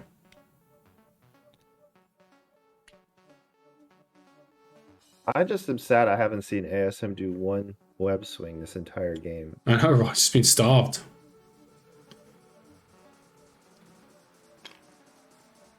Right. So funny enough, you don't get cover when your brother Daniel's on you, right? Because you're not contesting. does Voodoo get cover though? Characters contesting an ambush so- token have cover from attacks made by characters not Yeah, contesting Voodoo the same will one. still get cover. Oh, Voodoo, you're so broken. Oh, they might not notice. I Yeah, don't but know. that's an interesting interaction there. So 3, I believe he got one of the pops. What's his proc for his leadership? Crit Wilds, we got momentum going off as well. Why did he roll 3? Oh, duh, because he has the... Yeah, he has tokens out. So he rolled 2 with a crit. Holy crap. ASM got power. Yep. And he has momentum technically, which is non-negotiable. I believe it has to happen. But there's no enemy characters within 2. So I'm not gonna lie, whenever I get that trigger, I read it every single time. I have to read it all the time because it's kind of weird, worded weirdly. Yeah. I think they even had to make a rules thing on it because it's really weirdly worded. Yeah. You're not Yeah, exaggerating. I feel like they could just reword it to be clearer than like for the intention they're going for. And I also think that it should be a May. All webbed up, coming in, nice. So ASM now powerless again. Oh, jeez. Come on. One to Voodoo, one to Thanos. I like this. I was so excited for a minute. And I will say one thing. Marked for Death is looking pretty spicy against ASM. yeah. Well, he's got the token on him though, and he's powerless. Do you really need to mark for death him? Yeah, you probably just let him sit there with no power side. True, but I mean, you either That's have to where daze him this VP, turn or right? next turn if you want to get a VP out of him. Yeah. ASM's a tough cookie. Honest to God, I had both of these guys having all their tactic cards spent by turn 3, and it could not be more incorrect. Yeah, speaking of, we may see a med pack here. Yeah, what, into Voodoo? Probably, yeah. Voodoo just not dying is a huge problem for He needs that, yeah. Ryan. When you think about it, right, in the end of the day, Ryan's playing an objective scoring team, and having one of your best characters possessed is kind of a problem. It is, yeah. We're gonna have a sneaky go at this creep power call. geez. Still not happening. Man, I mean, I could Oh, make he's gonna I try could for make both. diamonds. I could make diamonds at this point. Don't worry about Dude, Palmer. he's going for both. He's going to double roll it. Yeah, I mean, why not? I mean, realistically, what do we got down here? Black Cat's got 1 power, 2 power too short, so she'd need to hit Corvus to get the power required to nick it. He also med packed. I don't know if he's caught it. Yeah, I saw that onto Voodoo. Which makes perfect sense. Nope. Oh, whips again. This is ridiculous. It's just I hope meme someone's worthy. counting because I've stopped. Yeah, it's a lot. It's a lot. Yeah, I think we're double digits by now, surely, right? Oh yeah, for Tell sure. you these objectives are garbage. Yeah. So I'm playing like I can speak for me, right? I'm playing attrition guardians. So I do not want to see this scoundrels at all. I don't mind seeing alien ship because it's slow. It's effectively 0 victory points right now. But scoundrels, like it just mucks up too much. It was good for Farmer to get it because it's helping, but it's also not helping because Thanos can just pull you in and stop you from getting the cover. But yeah, I'm not a massive fan of any of these objectives. Well, I know you play Nebula, right? 'Cause Yep. You're in Guardians. Yep. Just to recap this, Nebula gives everyone cover always. On this objective, yes. Yeah. I don't take Nebula here if I don't have to. Just that's crazy, right? Like Yeah. you're like literally could be base to base with a character and they get cover. Yeah, I'm a big fan of seeing negatives to objectives, right? Like I like seeing negatives because it speeds the game up. When there's only big positives to objectives, you get these big 6-turn monster games, right, that take a long time, which is fine. That's totally fine.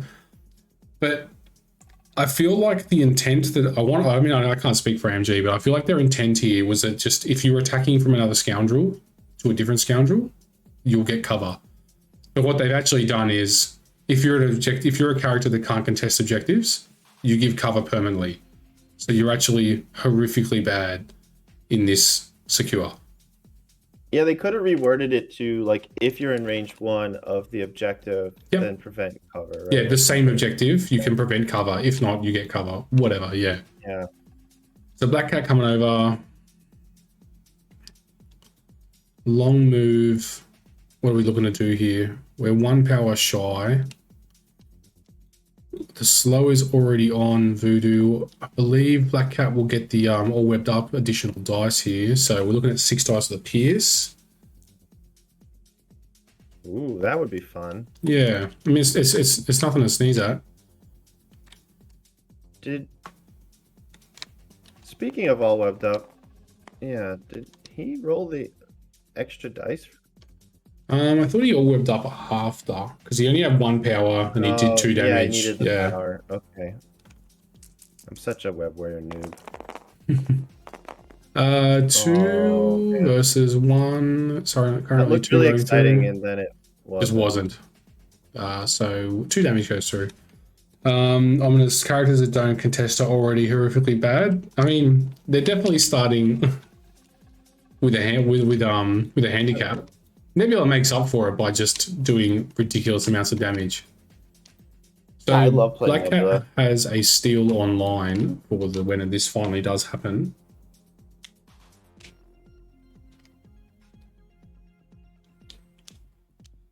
Knowing that Black Cat's got a steal online, do you continue to roll for this thing at this point, Sploosh? You'll get a turn out of it. Yeah. And with how tight this I don't is, know. that might, Well, keep in mind though that Mike has Prio kind of locked. He's got marked for death, which is brutal. yeah, I mean, it's tricky, right? And yeah. I don't know. Thanos can move Cat around. Cat is not that scary too. Not for this squad at least. Yeah.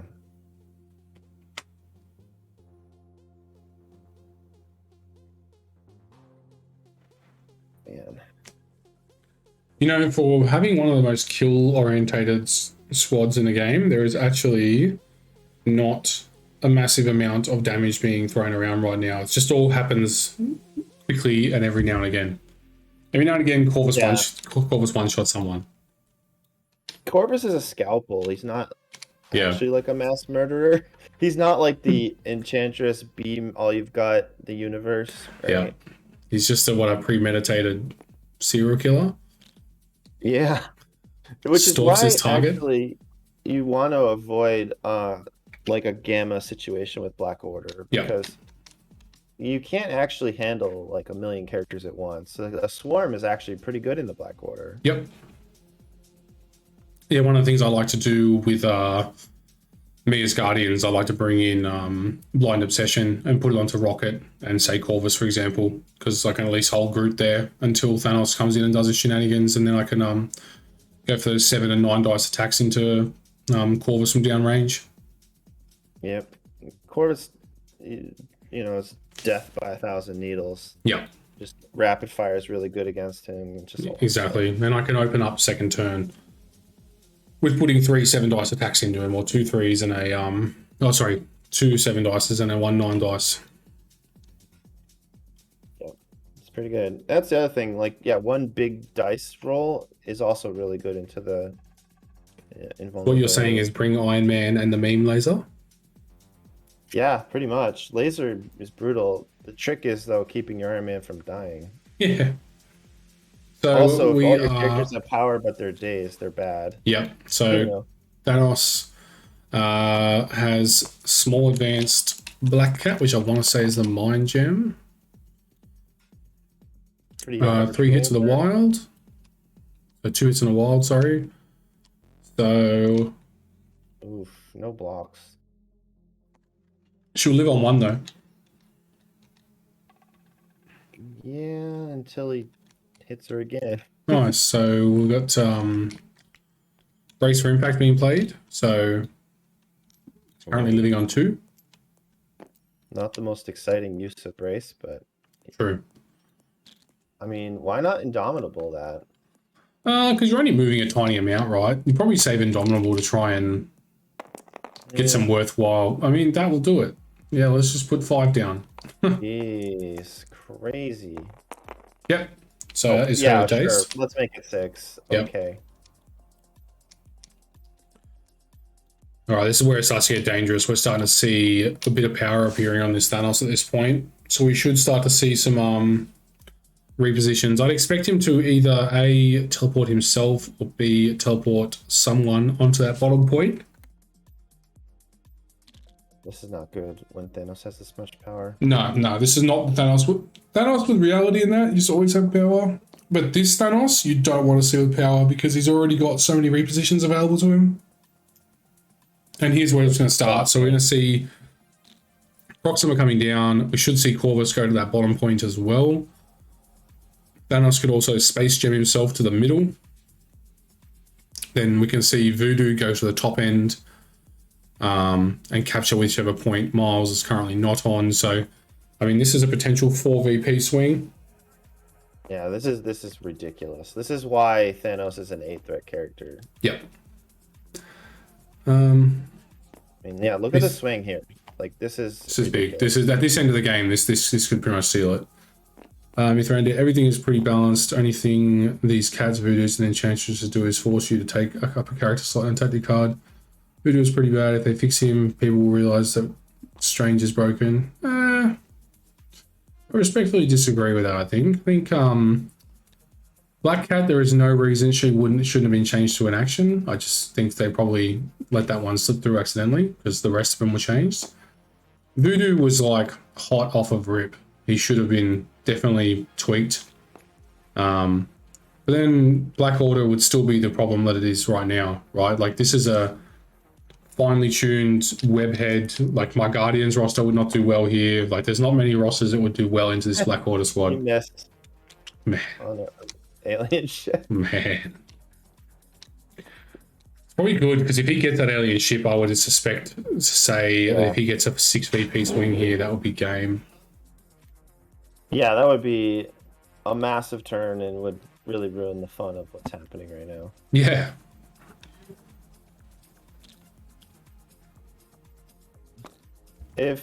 Funny enough, if Miles gets like an absurd spike, he could kind of knock. Voodoo hasn't even gone yet, though. That's ridiculous. Yeah, that's it. Like we still got Totem Miles to go.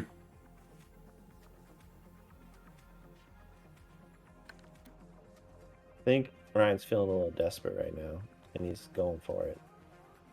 What it actually is, I'm not sure. He's going for it. I think he's going to try to spike out Voodoo. I think he has to. I think this is when in doubt, slay it out. I think he honestly has to try and get this Voodoo like in the ground. Yeah, he's going to have power, but you can't afford to let this Voodoo have 2 goes at it, right? This is an 8 dice into a 6 dice because they're all webbed up. 8 versus 2, right? Oh, wait.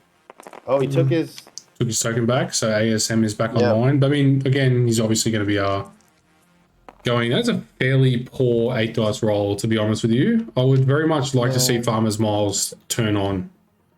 And he also has cover because this. Yes, he does. Wow. Wait, that's. Yeah. Oh my god. Still horrifically bad. Anything. Yeah, man. Oh, I feel sorry for Farmer because Farmer's had probably 2 times his Miles could have really done some serious work at the back of a turn, and he's flopped. It's just like, come on, man. Like Miles should get 1 power. He should put a Like the fact that he slow. left, yeah. No, Miles has power. no power, so he can't even put a slow. Oh, he did put a slow on Voodoo because he's already got the all webbed up. Yeah, and also did Farmer really not roll a wild? Not one. So that is, what was it, 14? No, plus so it's 28 dice for no wilds. Oh jeez. Talking about New Strange. New Strange is definitely extremely powerful. Like I said, it's not, I'm not going to say this is a competitive squad, but I had a lot of fun the other day utilizing New Strange with magic and the journey through limbo to just teleport characters on top of Honey Badger. I really enjoy the scalpel teleport on like Venom. Just like yeah. like against the enemy Venom, right? Just like get out of here.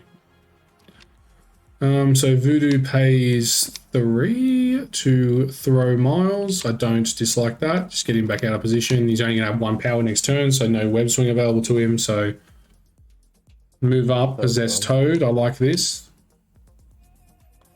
He's going to have to double move for it though, but I think it's fine because it stops Toad from denying. Oh, we flipped it. Oh no. That is not good. Not good at all. No. Yeah, that might be game. I think that is game. Because I would move Voodoo to the point, like his home, or I guess the. Go to Corvus? Point. I'd go to Corvus. No, I'd go away from Black Cat. I mean, you can't really get away from Black Cat if you're slowed and she's a long mover. Like, I mean, like near the red building, like on Ryan's side, I just like to split the board and. Yep. But he still has a move action. No, he's going back, so. Looks like he's going to shake the slow and possibly move away. I like this. Yeah, he didn't even spend an action for anything. Jeez. Yeah, that's the worst part is like... So if he doesn't attack, doesn't he take a damage? Yeah, he does. He does, but I think that's fine. The key is that he gets a round of this creep power core on this turn in particular where he's already going to be swinging so far ahead. He's going for Corvus.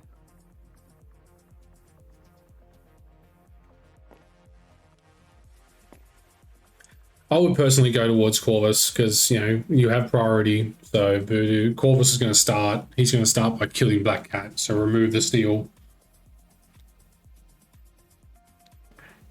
That's personally what I'd be doing. I'm an aggressive player, but I would be starting. I would move towards Corvus, which is a safety bubble, or move into a really awkward position. I would probably still move towards Corvus because I would say it's largely safe. Farmer has no characters there except for Black Cat. And then I would start next turn by killing Black Cat. I kind of like going towards the red building. He's got cover. He's far away from everything. Corvus is gonna kill stuff. Absolutely, 100%. Yeah, New Strange is strong with Miranda, but he's, you know, 4 power for the teleport. You might get 1 a turn. Might. Like Toad. I don't want to give Toad a chance to do anything, and then Corvus just kills Black Cat. Yep. He's going to be so far up.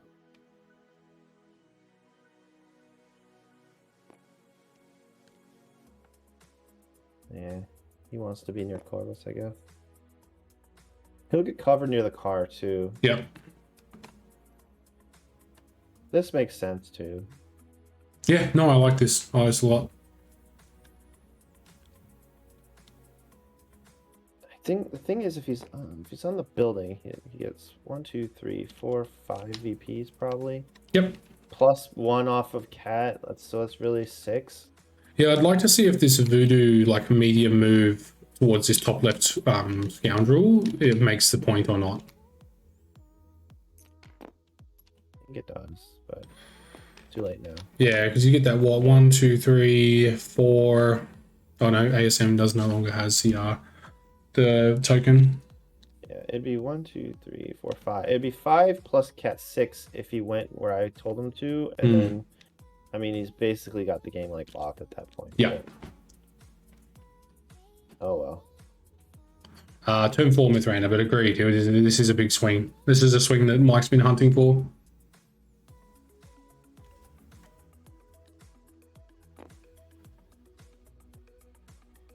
So, I mean, Toad could be a hero and take out Voodoo. I mean, with cover, it's like absurdly unlikely. If you believe hard enough, he can do it.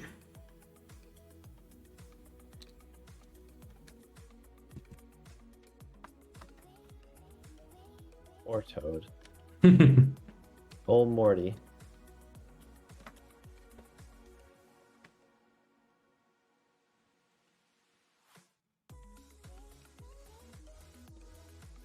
Jeez. Not to mention Toad moving closer to Corvus is just like asking for. Yeah, I mean, at least he's on his healthy side, so we're not giving away VPs. But you know, that's the thing here with Black Order. You got this core there that the closer you come to it, it's like Icarus. He's getting closer to the sun. Yep. They went from being all spread out to everyone's in the middle. Yep. But look how many VPs like Thanos scored by moving Corvus and Proxima. It's just so ridiculous. Yeah, it's insane. Like it wasn't Corvus and Proxima that orchestrated this from happening. It was just Thanos coming in and going, you get a VP, like Oprah. You get a VP, you get a VP, I get a VP, everybody gets a VP. Yeah.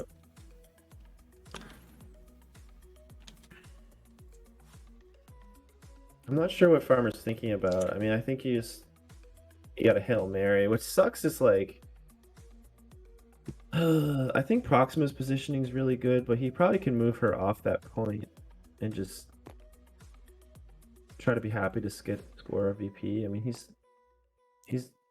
unfortunately too. Ryan's just not scoring a VP this turn, which is really Yeah, this is the downside, right? Like,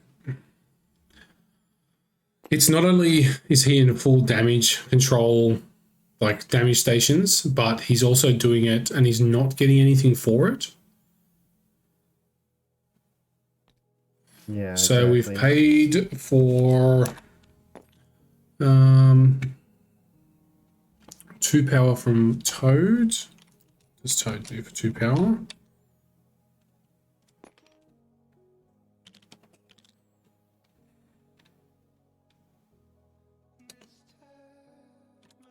No idea. I think we're he's moving and then doing the no idea. He got his wild. There's when the he doesn't wild. care. There's the Miles Wild. Oh gosh, of course Voodoo will get a power from this defense. Yep. And Voodoo had cover, so it's no damage. Yeah. It was just -1 power to Toad. I like this. Reposition Thanos off of this so that you can at least equal that point out. That's the ASM leadership coming in. Love it. Yep. He's been leveraging the leadership really well, and I think the leadership's definitely enabled him to stay in this game a lot more than what the Miles leadership would have done. I don't think any of the times his characters would have days that one single reroll would have mattered. You know, it just would have been a shame because if this was on Infinity, with the 2 power per turn, like it could be. Oh yeah, Farmer was much saying more exciting. the other day that Infinity is one of his favorites for this leadership in particular because he just sits there flush with power the whole time. Right. So 10 to 6. That is a huge swing considering that there was only a VP in it for the last 4 turns. So that is a massive swing. Priority sits on Mike. We've still got Mark for Death. We've still got Mothership. And we've still got Indomitable. We've got Spider Tracker and Indomitable left for Farmer's side. We are doing a Glaive's Edge. And Thanos is pumping it up. Jeez, Thanos still has 2 power as well, which means he's still got another reposition up his sleeve. So this is the builder. It is massive. It's currently 7. Yeah, with a Pierce. It's and 8. execution. That's something dying. Want to say it's Black Cat. Yep, Black Cat dead. I think he just moves to like Ultimate Wife and Proxima. Out. Black 40 or Cat something. stays? No, KO'd. Yeah. Yep. So that's another VP. I like this. I would definitely be... Yeah, I mean, I would just pay it and see if I can get Toad as well. There's no field dressing, so any characters you remove here removes agency from Farmer. I don't think he's within 3 of Proxima, to be honest. Yeah, but he'll get the free. He's gonna get the free move. Which will Yeah, hopefully true. wise. Try and fix it. Yep, it's 2 crits. So we're currently looking at 4, 5. 3 block. I believe that's cover. if they notice it. Toad is in the... Yes, Toad has got cover, so... 5, Still enough to get him, though. exactly Only needs to do enough, 2. yeah. Did he get the what? He did not. He didn't get the flurry, as I said. Quite hard to get. It is, yeah. So it was a wild shield. That's a difficult Yeah. combo. So we've got the medium and move now. Do you just go all out here? Do you like activate? I don't think you need to activate Proxima because it's just Miles and Amazing Spider-Man here. Ominous. Yeah, I think he realized that he doesn't need Proxima now because Corvus just blew up the world. Yep. So Exactly. Mark for Death has been played. I would probably play that on I think the only Amazing target is Spider-Man. him. Yep, so now he's a slow mover. It's not even... Mark for Death is kind of brutal because it's not give this character a slow, it's their speed becomes S. Like there is no amount of shake or any action that stops this from happening. You don't get to get rid of it. Yeah. Oh wow, we're rolling dice for some reason. We're going into Voodoo, I believe. This is Amazing Spider-Man into Voodoo. Voodoo takes 2. Amazing Spider-Man gets a little bit of power. Does Voodoo take 1? No, Voodoo took 1 damage.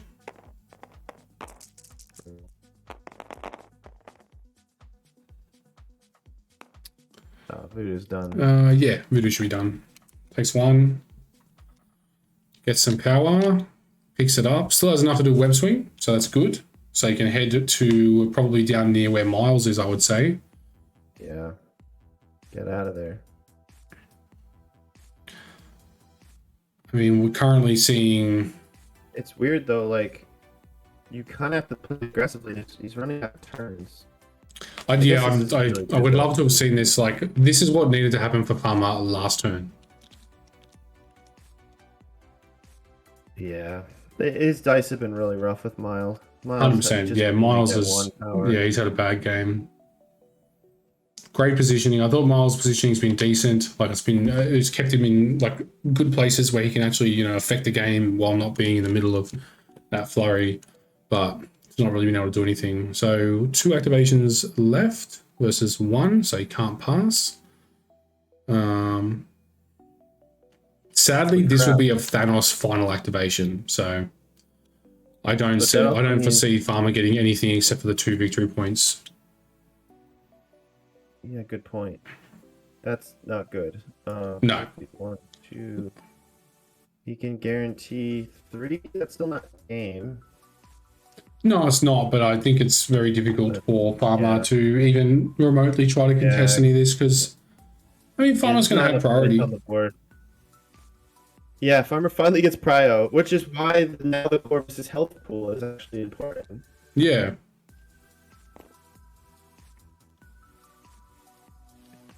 So you might be able to do some work here. I think you do bring in this Miles. I think he has to come in. He will get an action next round no matter what. Yeah. So I bring him in, punch something. Thanos is going to send him off the point anyway, so you may as well do it swinging. I want to be near Corvus, take out Corvus. It's honestly, this is not. The more I look at the board state, this is bad. Yeah. It's literally basically 2 characters against Mike's entire team. Yeah. Corvus's health is good. That is an opening. But like the odds of taking out a full health Voodoo, full health Thanos, and full health Proxima is like not good. Yep. Do we see the wild? We still don't see the wild. That's what, like 20, 30, 32 dice on that. No wild on Farmer. I'm not going to tell him that. I think it's like the first time he's gained a power like this game. Yep. You sound like you're lagging just a tiny bit. Oh. That's all right. It's you're still understandable. It's just that slight hint of robot. Maybe it's your true nature coming through. No, I'm not a robot. I assure you. Right, so here we go. Thanos. What does he do? Do you even bother? He's gonna move the world. I mean, you've got the game under wraps, right? All you need to do is move that Miles off of that point. You gain 3 victory points. Farmer gets 2. He probably just does mind. I mean, you get attack things because why not? But Yeah. yeah, he doesn't want to give power to. Oh, he's probably gonna try to rope in ASF. It's a little greedy. Yeah. But why not, right? You got the mark for death on him this turn, so if you're going to sink right. damage in him, you may as well sink it into him now. And if you're going to move him off the point, why not towards you, where you can punch him?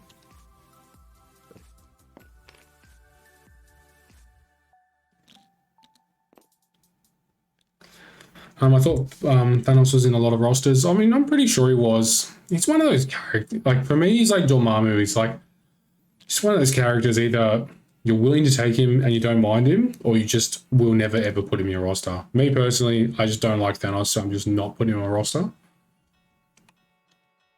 I don't know what it is about Thanos, but I just don't get excited playing him. No, I mean, neither. Like, there's just nothing that draws me. There's no draw card for Thanos for me. Like, I'm watching this, and I think this is really cool. And I don't like seeing it, but I do like seeing it. You know, part of me likes seeing this kind of stuff happen, but it's just not for me. I like my games to come down to the very last dice roll, you know, a little bit closer. Make me have to work for it, right? 2 of my games have come down to the last dice roll this season. I mean, 14 to 8. Is basically like an intro to the game new again, right? It's all new rules and rebalanced. And so I'd say that this is game at this point. The best farmer can do is gain 4 victory points. Yeah, that's right. So and it would require Mike to like. Mike could go play the AFK. game. He could just pass, and still 4 victory points. Just kill Toad and he's done. What's happening here? Oh, right. We're starting with ASM because farmer has priority.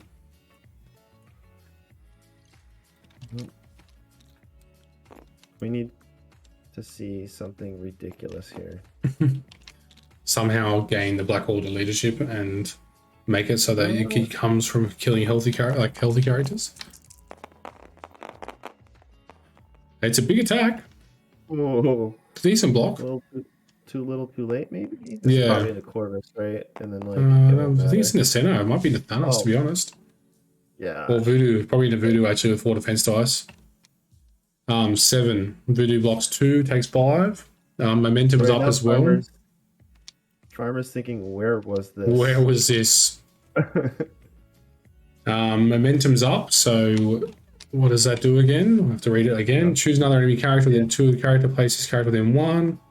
Suffers a collision, so you sit yourself within 2, which is Thanos. Nobody's in 2. Oh yeah, Thanos, but Thanos doesn't. It's mandatory, right? Like it has to happen. Momentum is choose another enemy character within 2 of the target. Yeah. There's no May involved in this. No, yeah. Crit You're right. wild. He did he get a wild? Maybe he didn't. 0 wilds. That's on par. That's status quo for farm in this game. Yeah. Oh man, living at 1. Damn it.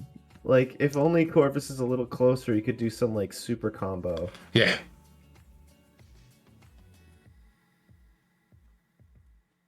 Honestly, even if he takes out Voodoo and Corvus here, I still don't question if he wins. He literally can't.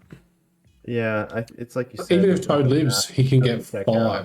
Yeah, even if Toad lives, he can go to 13. So Mike could have his entire army get days right now, and round 6 will finish 14 to 13. Wow. But you got to play it out. Like you have to still play it out because Mike might be able to get more. Spender, here we go. Whatever a spider can. Like, here's Mike just moves it. He's like, nope. What does whatever a spider can do? Maybe advanced medium, and you got wild catch. You can throw something at someone if you want as well.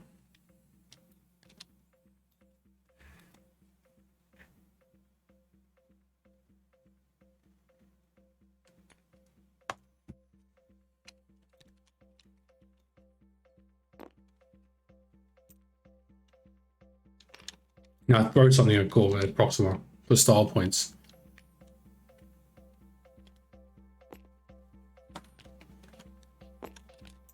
Yeah, I get it. So he can move and then within 3 throw something at someone? Is what Yeah, I think he's decided not to do it to give Proxima power, but we've got Corvus coming up. He's been pumped up, and we've got a Glaive online as well, so that is 5 hits, 6 hits. Gosh. Dead. 40 is down. Come back.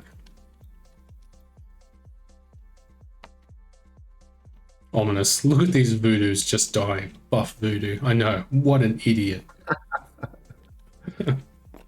Silly voodoo. But you think about it, right? That's voodoo, right? Like, both voodoos, they did some good stuff this game, but they didn't do anything like crazy. But the threat of what was available to them dictated the majority of this game. Yeah, like the fact back that end of Mike's each turn voodoo, was dictated by both of them. yeah, the fact that Mike's voodoo was just chilling in the corner and like scaring away like 2 of Ryan's characters, it's just it's crazy. Oh, Like, we finally get the wild on Miles. yeah, Ryan's dice decided to show up right at the end, I guess. Yeah, exactly.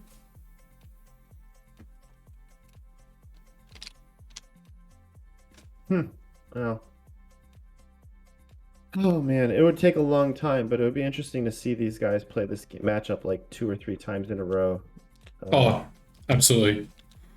Yeah, it'll be crazy. And like, let's see it on Infinity Formula. Let's see it on, the other stuff. yeah. Infinity Formula, I really think that you would see Amazing Spider-Man.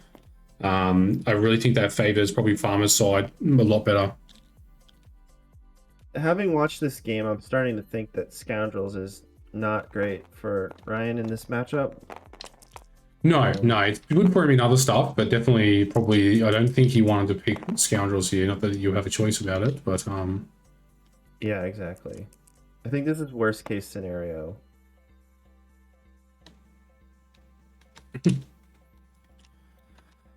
punching Thanos harder again. Yeah, like what the heck is happening here? Like Miles just dropped 6 damage into Thanos. Where was this like 3 turns ago? Oh yeah. He couldn't even get 1 power like the whole game. Yeah, 2 defense dice on Voodoo, just 0 damage. Thanos, one of the tankiest characters in the game. He's 6 damage in 1 round. Really. And I don't know. On Mike, it's like I just quickly remove touch points and call it a game. I would just move Thanos, move Miles, move Amazing Spider-Man. Game done. There it is. He's doing it now. He's going like super rapid mode. Just boom. Look how easy this is. It's just boop boop boop. Redistribute Second everyone. move. Boop, done. If you were a poor sports, tell me yes, no. Would you pick up Amazing Spider-Man and yeet him? We have Indomitable, so that can stop a throw or push. I believe this is an advance. Yeah, you can't do anything with Indomitable. Yeah. I don't know why. Something happened there, but I think Farmer was just saying to him, I think you got to do it correctly, versus not doing it correctly. Yeah. Well, that's game. Good. Yeah. Well, good game to them. So what's that? 16, 17, 18 to Mike versus 10 on Farmer. Give him a minute, and then you want to come up with me, we'll do a quick couple of questions each, and then I can get a 2-hour break before I do another 3 games. It was a very interesting game. It was a puzzle for sure. Yes. Yeah. This was, I think that on that turn 3, when Mike failed his initial, like not failed, but the priority did not go how he wanted it. It really turned into a game at that point. Yeah, and I was mentioning if they played this game out many times. Yeah. I mean, if the core just comes out on like Toad or something, turn 1, it's just huge. Yeah. such a different game. A heaps different game. Like one, it wouldn't go for 6 turns. I think the Kree Power Core would enable them to accelerate the game to probably 4 turns, which I think would favor webheads in that regard. Yeah. Well, that was the breaks. I'd it. like someone to give us the number on board rolls. It had to be absolutely. like 12. Absolutely. You want to jump on up with me? Yeah, let's do it. Hello, boys. And delay you over here just enough to get it, and then slow your whole team up, and then you have a really hard time getting back over. Yeah. I mean, Thanos can get over your mothership that way too, but the game is different at that point. Hey, boys, how's it going? What's Oh, up? hey. Man, did either of you keep track of how many creep power core rolls were done? It's so many. I kept track of how many dice I fucking. Oh, sorry. I rolled with Miles without a This wild. is not PG, mate. Carry on. I kept track of that as well. It was like 28 or 32 or something like that before you hit a I, wild. mean, I was in the 30s. Yeah, Yeah. I felt real bad. Yeah, I Holy was adding shit, it up Miles along the way. flopped hard. And then he turned up. He turned up right at the end. Oh, He's yeah, he 6 just damage turned to up at Thanos. the end when it literally didn't matter. Yeah. Yeah. I He's just noticed, like, Ryan, haha, that I was just tricking you. I can do it. your core rolls kept rolling wilds, and your attacks never rolled any wilds. I know. Yeah, I think I bet people are wondering why I moved Gwen up here at the start of the game. And so that very, very well could have been like a big misplay on my end. Like I'm sure Morgan will reprimand me for it later. I could have moved her. I could have moved her over here to get the Kree core. The one problem with doing a lot of that in my mind is with Voodoo up in this area, right? If I get the core with Gwen, he just immediately has the power to just like tag it, run up, grab it, like do whatever. And I was hoping that what I could do is if I moved Gwen up here, Mike had a really strong mothership play to just immediately daze, like he could have mothershipped Corvus over here, and just bullied the heck out of my Voodoo. And so my hope was that if I got Gwen up to here, I could threaten a lifesaver onto Voodoo, and then he has to pick 2 characters that he's dividing his time on. And if I get the core then over here with like ASM or somebody else, suddenly he's burnt time on a couple characters up here, and I've got the core elsewhere on another side of the board. And then I can leverage the ASM leadership ability to slow up all these guys to keep the pursuit away.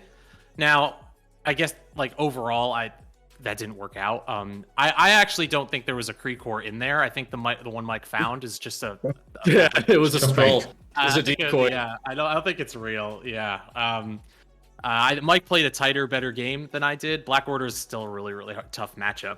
If I did it over, maybe I wouldn't go Gwen here, but with Voodoo up here, doing Gwen over there to get the core, and then not being able to move just feels really, really bad.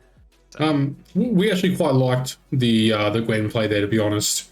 It kept your Voodoo in the game and let him eventually make a game out of it, right? Because eventually Mike's priority is going to fail him, right? And it did on turn 3. Yeah. Like he didn't get the rolls he needed, which kept you in the game. It's just you basically needed to hope that it happened earlier rather than later. And we were just literally going to ask you guys about that. Both Voodoos didn't do like a crazy amount, but the threat of what they could do, I mean, I'll start with you, Farmer. You've already spoken about it, but if you want to elaborate more, how much was that in your mind throughout that game? Yeah, I think Voodoo warps the entire strategy of the entire game. Like, he controlled just him the entire side of the board, threatening the Kree core. And the problem against Black Order is on the Kree core, I do have to keep going for it, because if I don't, and like Thanos gets it, or if anyone gets it, it's just game over. It's literally game over. So you have to try and get it, but you have to get it in such a way, like with ASM, without giving him. You want to do it in such a way that you're able to run and slow with the ASM leadership and get yourself away to get yourself a bit of a lead. Again, it all sort of started going downhill with me when I couldn't get some of the attrition rolls and couldn't get the control wilds that I needed. Like Toad had a tongue lick over here, and Miles had like a million throws that just never went off, and he still even had his Indomitable, which just shows how bad my all that was.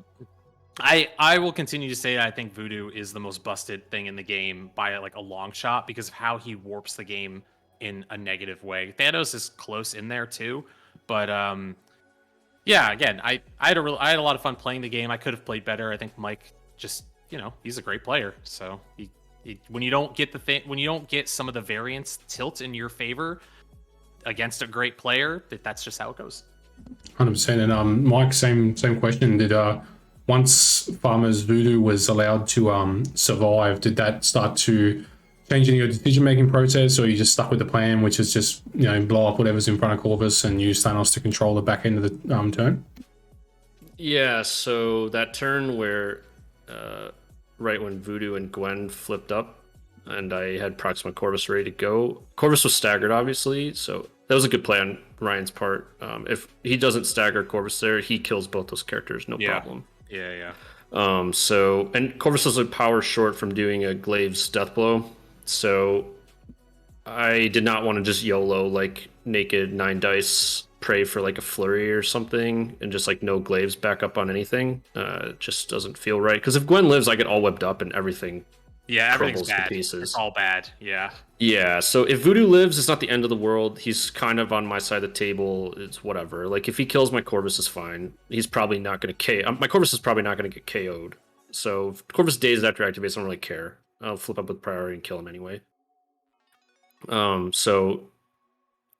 mean, obviously, the perfect situation would have been Proxima kills Gwen, and then Corvus can one-shot Voodoo, and it's a slam dunk from there. But that didn't happen, But I was happy. I was fine with what it was. Honestly, I was sweating the most when Corvus almost didn't kill Voodoo the next round. Yeah. That was almost catastrophe. That would have been really, really bad for you. Like, yeah, really bad. Yeah, that would have been very much catastrophe. It was kind of nice, like I say, from our perspective, that at least it wasn't like Farmer's well-laid plans. None of them went his way. It wasn't like everything went your way either, Mike. Like, there was a heap of stuff that, you were also rolling the creep power core. There was guys living on 1 health or 2 health here and there. Like, nothing, not everything went your way. And it was really nice seeing both of you pivot continuously. Like, you'll look back on this game, Farmer, and say, I didn't play well. But it's like, actually, you had to make a new game plan like 5 times a turn. So, it's difficult to continue to operate at that top level. But, Sploosh, any questions, mate? Or it's just going to be, I want to say it's strike better dominant, but, we just lost, so. Well, I know it's getting late, but I guess first for Mike, what went through your mind when you saw 2020 as your threat choices? Were you fine with it? I was fine. I didn't want to get put on. I was happy to lose Prio, and I thought Ryan was going to take extracts and try to get spider infected. High chance I play a mirror on spider infected, or if I lose Prio and someone pops Senators, so they both have it. Also probably playing a mirror if Ryan picks 14. So I was fine with 20. I have 2 squads at 20. This one and the 4 Web Warriors with Panther and Voodoo. Both are great. It's just basically how I feel is going to be better into my opponent. Yeah, very, very, very strong squads. I wanted to take Secures just because I felt more comfortable I felt more comfortable not giving you the 16. Yeah, if there's a world where like you have Prio take extracts to try to get spiders and then don't get it, and then I get Cosmic Invasion and play 16, it's that probably bad. It's not good. Would have been really bad. Ryan, I got one question for you. I mean, I was saying at the end of this that if you guys played this game out a few more times, maybe you get the core on the first turn, and it's just such a different game. But do you have any thoughts to either this is purely hindsight for you, but knowing what Mike put down, knowing what you put down, knowing the objective now, do you think there's anything you would have changed, or you feel strong about this core 6? I 100% would have brought different tactics cards. I had to. The tough thing is I had to hedge a bit. I didn't know if he'd run really wide webs. Wow, how about that sentence? Or Black Order at the 20. And so if I had taken Sacrifice or Escort to Safety instead of Indomitable or Brace or R&D or All Webbed Up or something, that can have an impact, because I have tools if I'm playing someone that I know is going to run Black Order, but obviously Mike's talked about it a lot on the cast and everywhere. The brilliance of his roster is you just never know. We just don't know. And considering he was player 2, I thought there was actually a legitimate large threat that he could go wide webs and match numbers and just try and out control me there. So I needed my Web Warrior mirror tools. And I felt that if he did bring webs, I would have the tiniest advantage, because I think ASM leadership into webs in the mirror is very, very strong. So you made the right choice taking Black Order. Again, in hindsight, in terms of action at the board, maybe I don't move Gwen here. I don't know. To be honest, I was pretty happy to see Gwen come up because sure. Yeah, I'm like, oh, I'm just gonna kill Gwen. Yeah. Again, I was like, I'm not even gonna stand on the point. I'm just gonna kill Gwen. It's good. Yeah, no, for sure. It was maybe being too cheeky, I suppose. But I had to adapt. I'm gonna be honest. I thought after like the 4th Kree roll, I was gonna get it because the math there is like, by the time you've rolled the 8 dice, one of them should be a Kree. Obviously, we rolled how many and it didn't come up. That's Lots. the RNG of It was a lot. It's the most in a long time. That's the RNG of the whole thing. And I was trying to put myself in a position that if I got the Kree core, all my pieces on the board could support the rest of that win by moving around the board and going like a big circle, staggering with Cat or Toad grabbing it and moving. It's just a lot of different things. But to your point, Sploosh, and I know I'm talking a lot. I felt good about what I had. Mike just outplayed me, so. Yeah, there was a couple of times. Go ahead, Sploosh. Well, let me just say, you have wheat cakes, which is amazing in the mirror, right? But then you like don't know if you're playing a mirror, so it's like kind of frustrating. They have like awesome tech cards, and then it's like you can't reliably bring them, which I think. Yeah, there's no way I was gonna take wheat cakes, in this particular thing. Yeah, it's completely just because of the mind games, though. Right? Like, because if he plays Web Warriors, wheat cakes is insane, Yeah. So yeah, it's tough. Like right now in the meta with the choices you have to make, it's kind of like now you have a little experience into Mike. Maybe it's like, oh, I kind of know he's going to lean this way a little more. So maybe. Well, it's my second time playing him, and I know he's just a super tight player, and he knows how to play the points game. The first time I played, I wasn't like aggressive enough, and it could be argued maybe I wasn't aggressive enough here again, or maybe I was too aggressive with Gwen. Well, you were trying.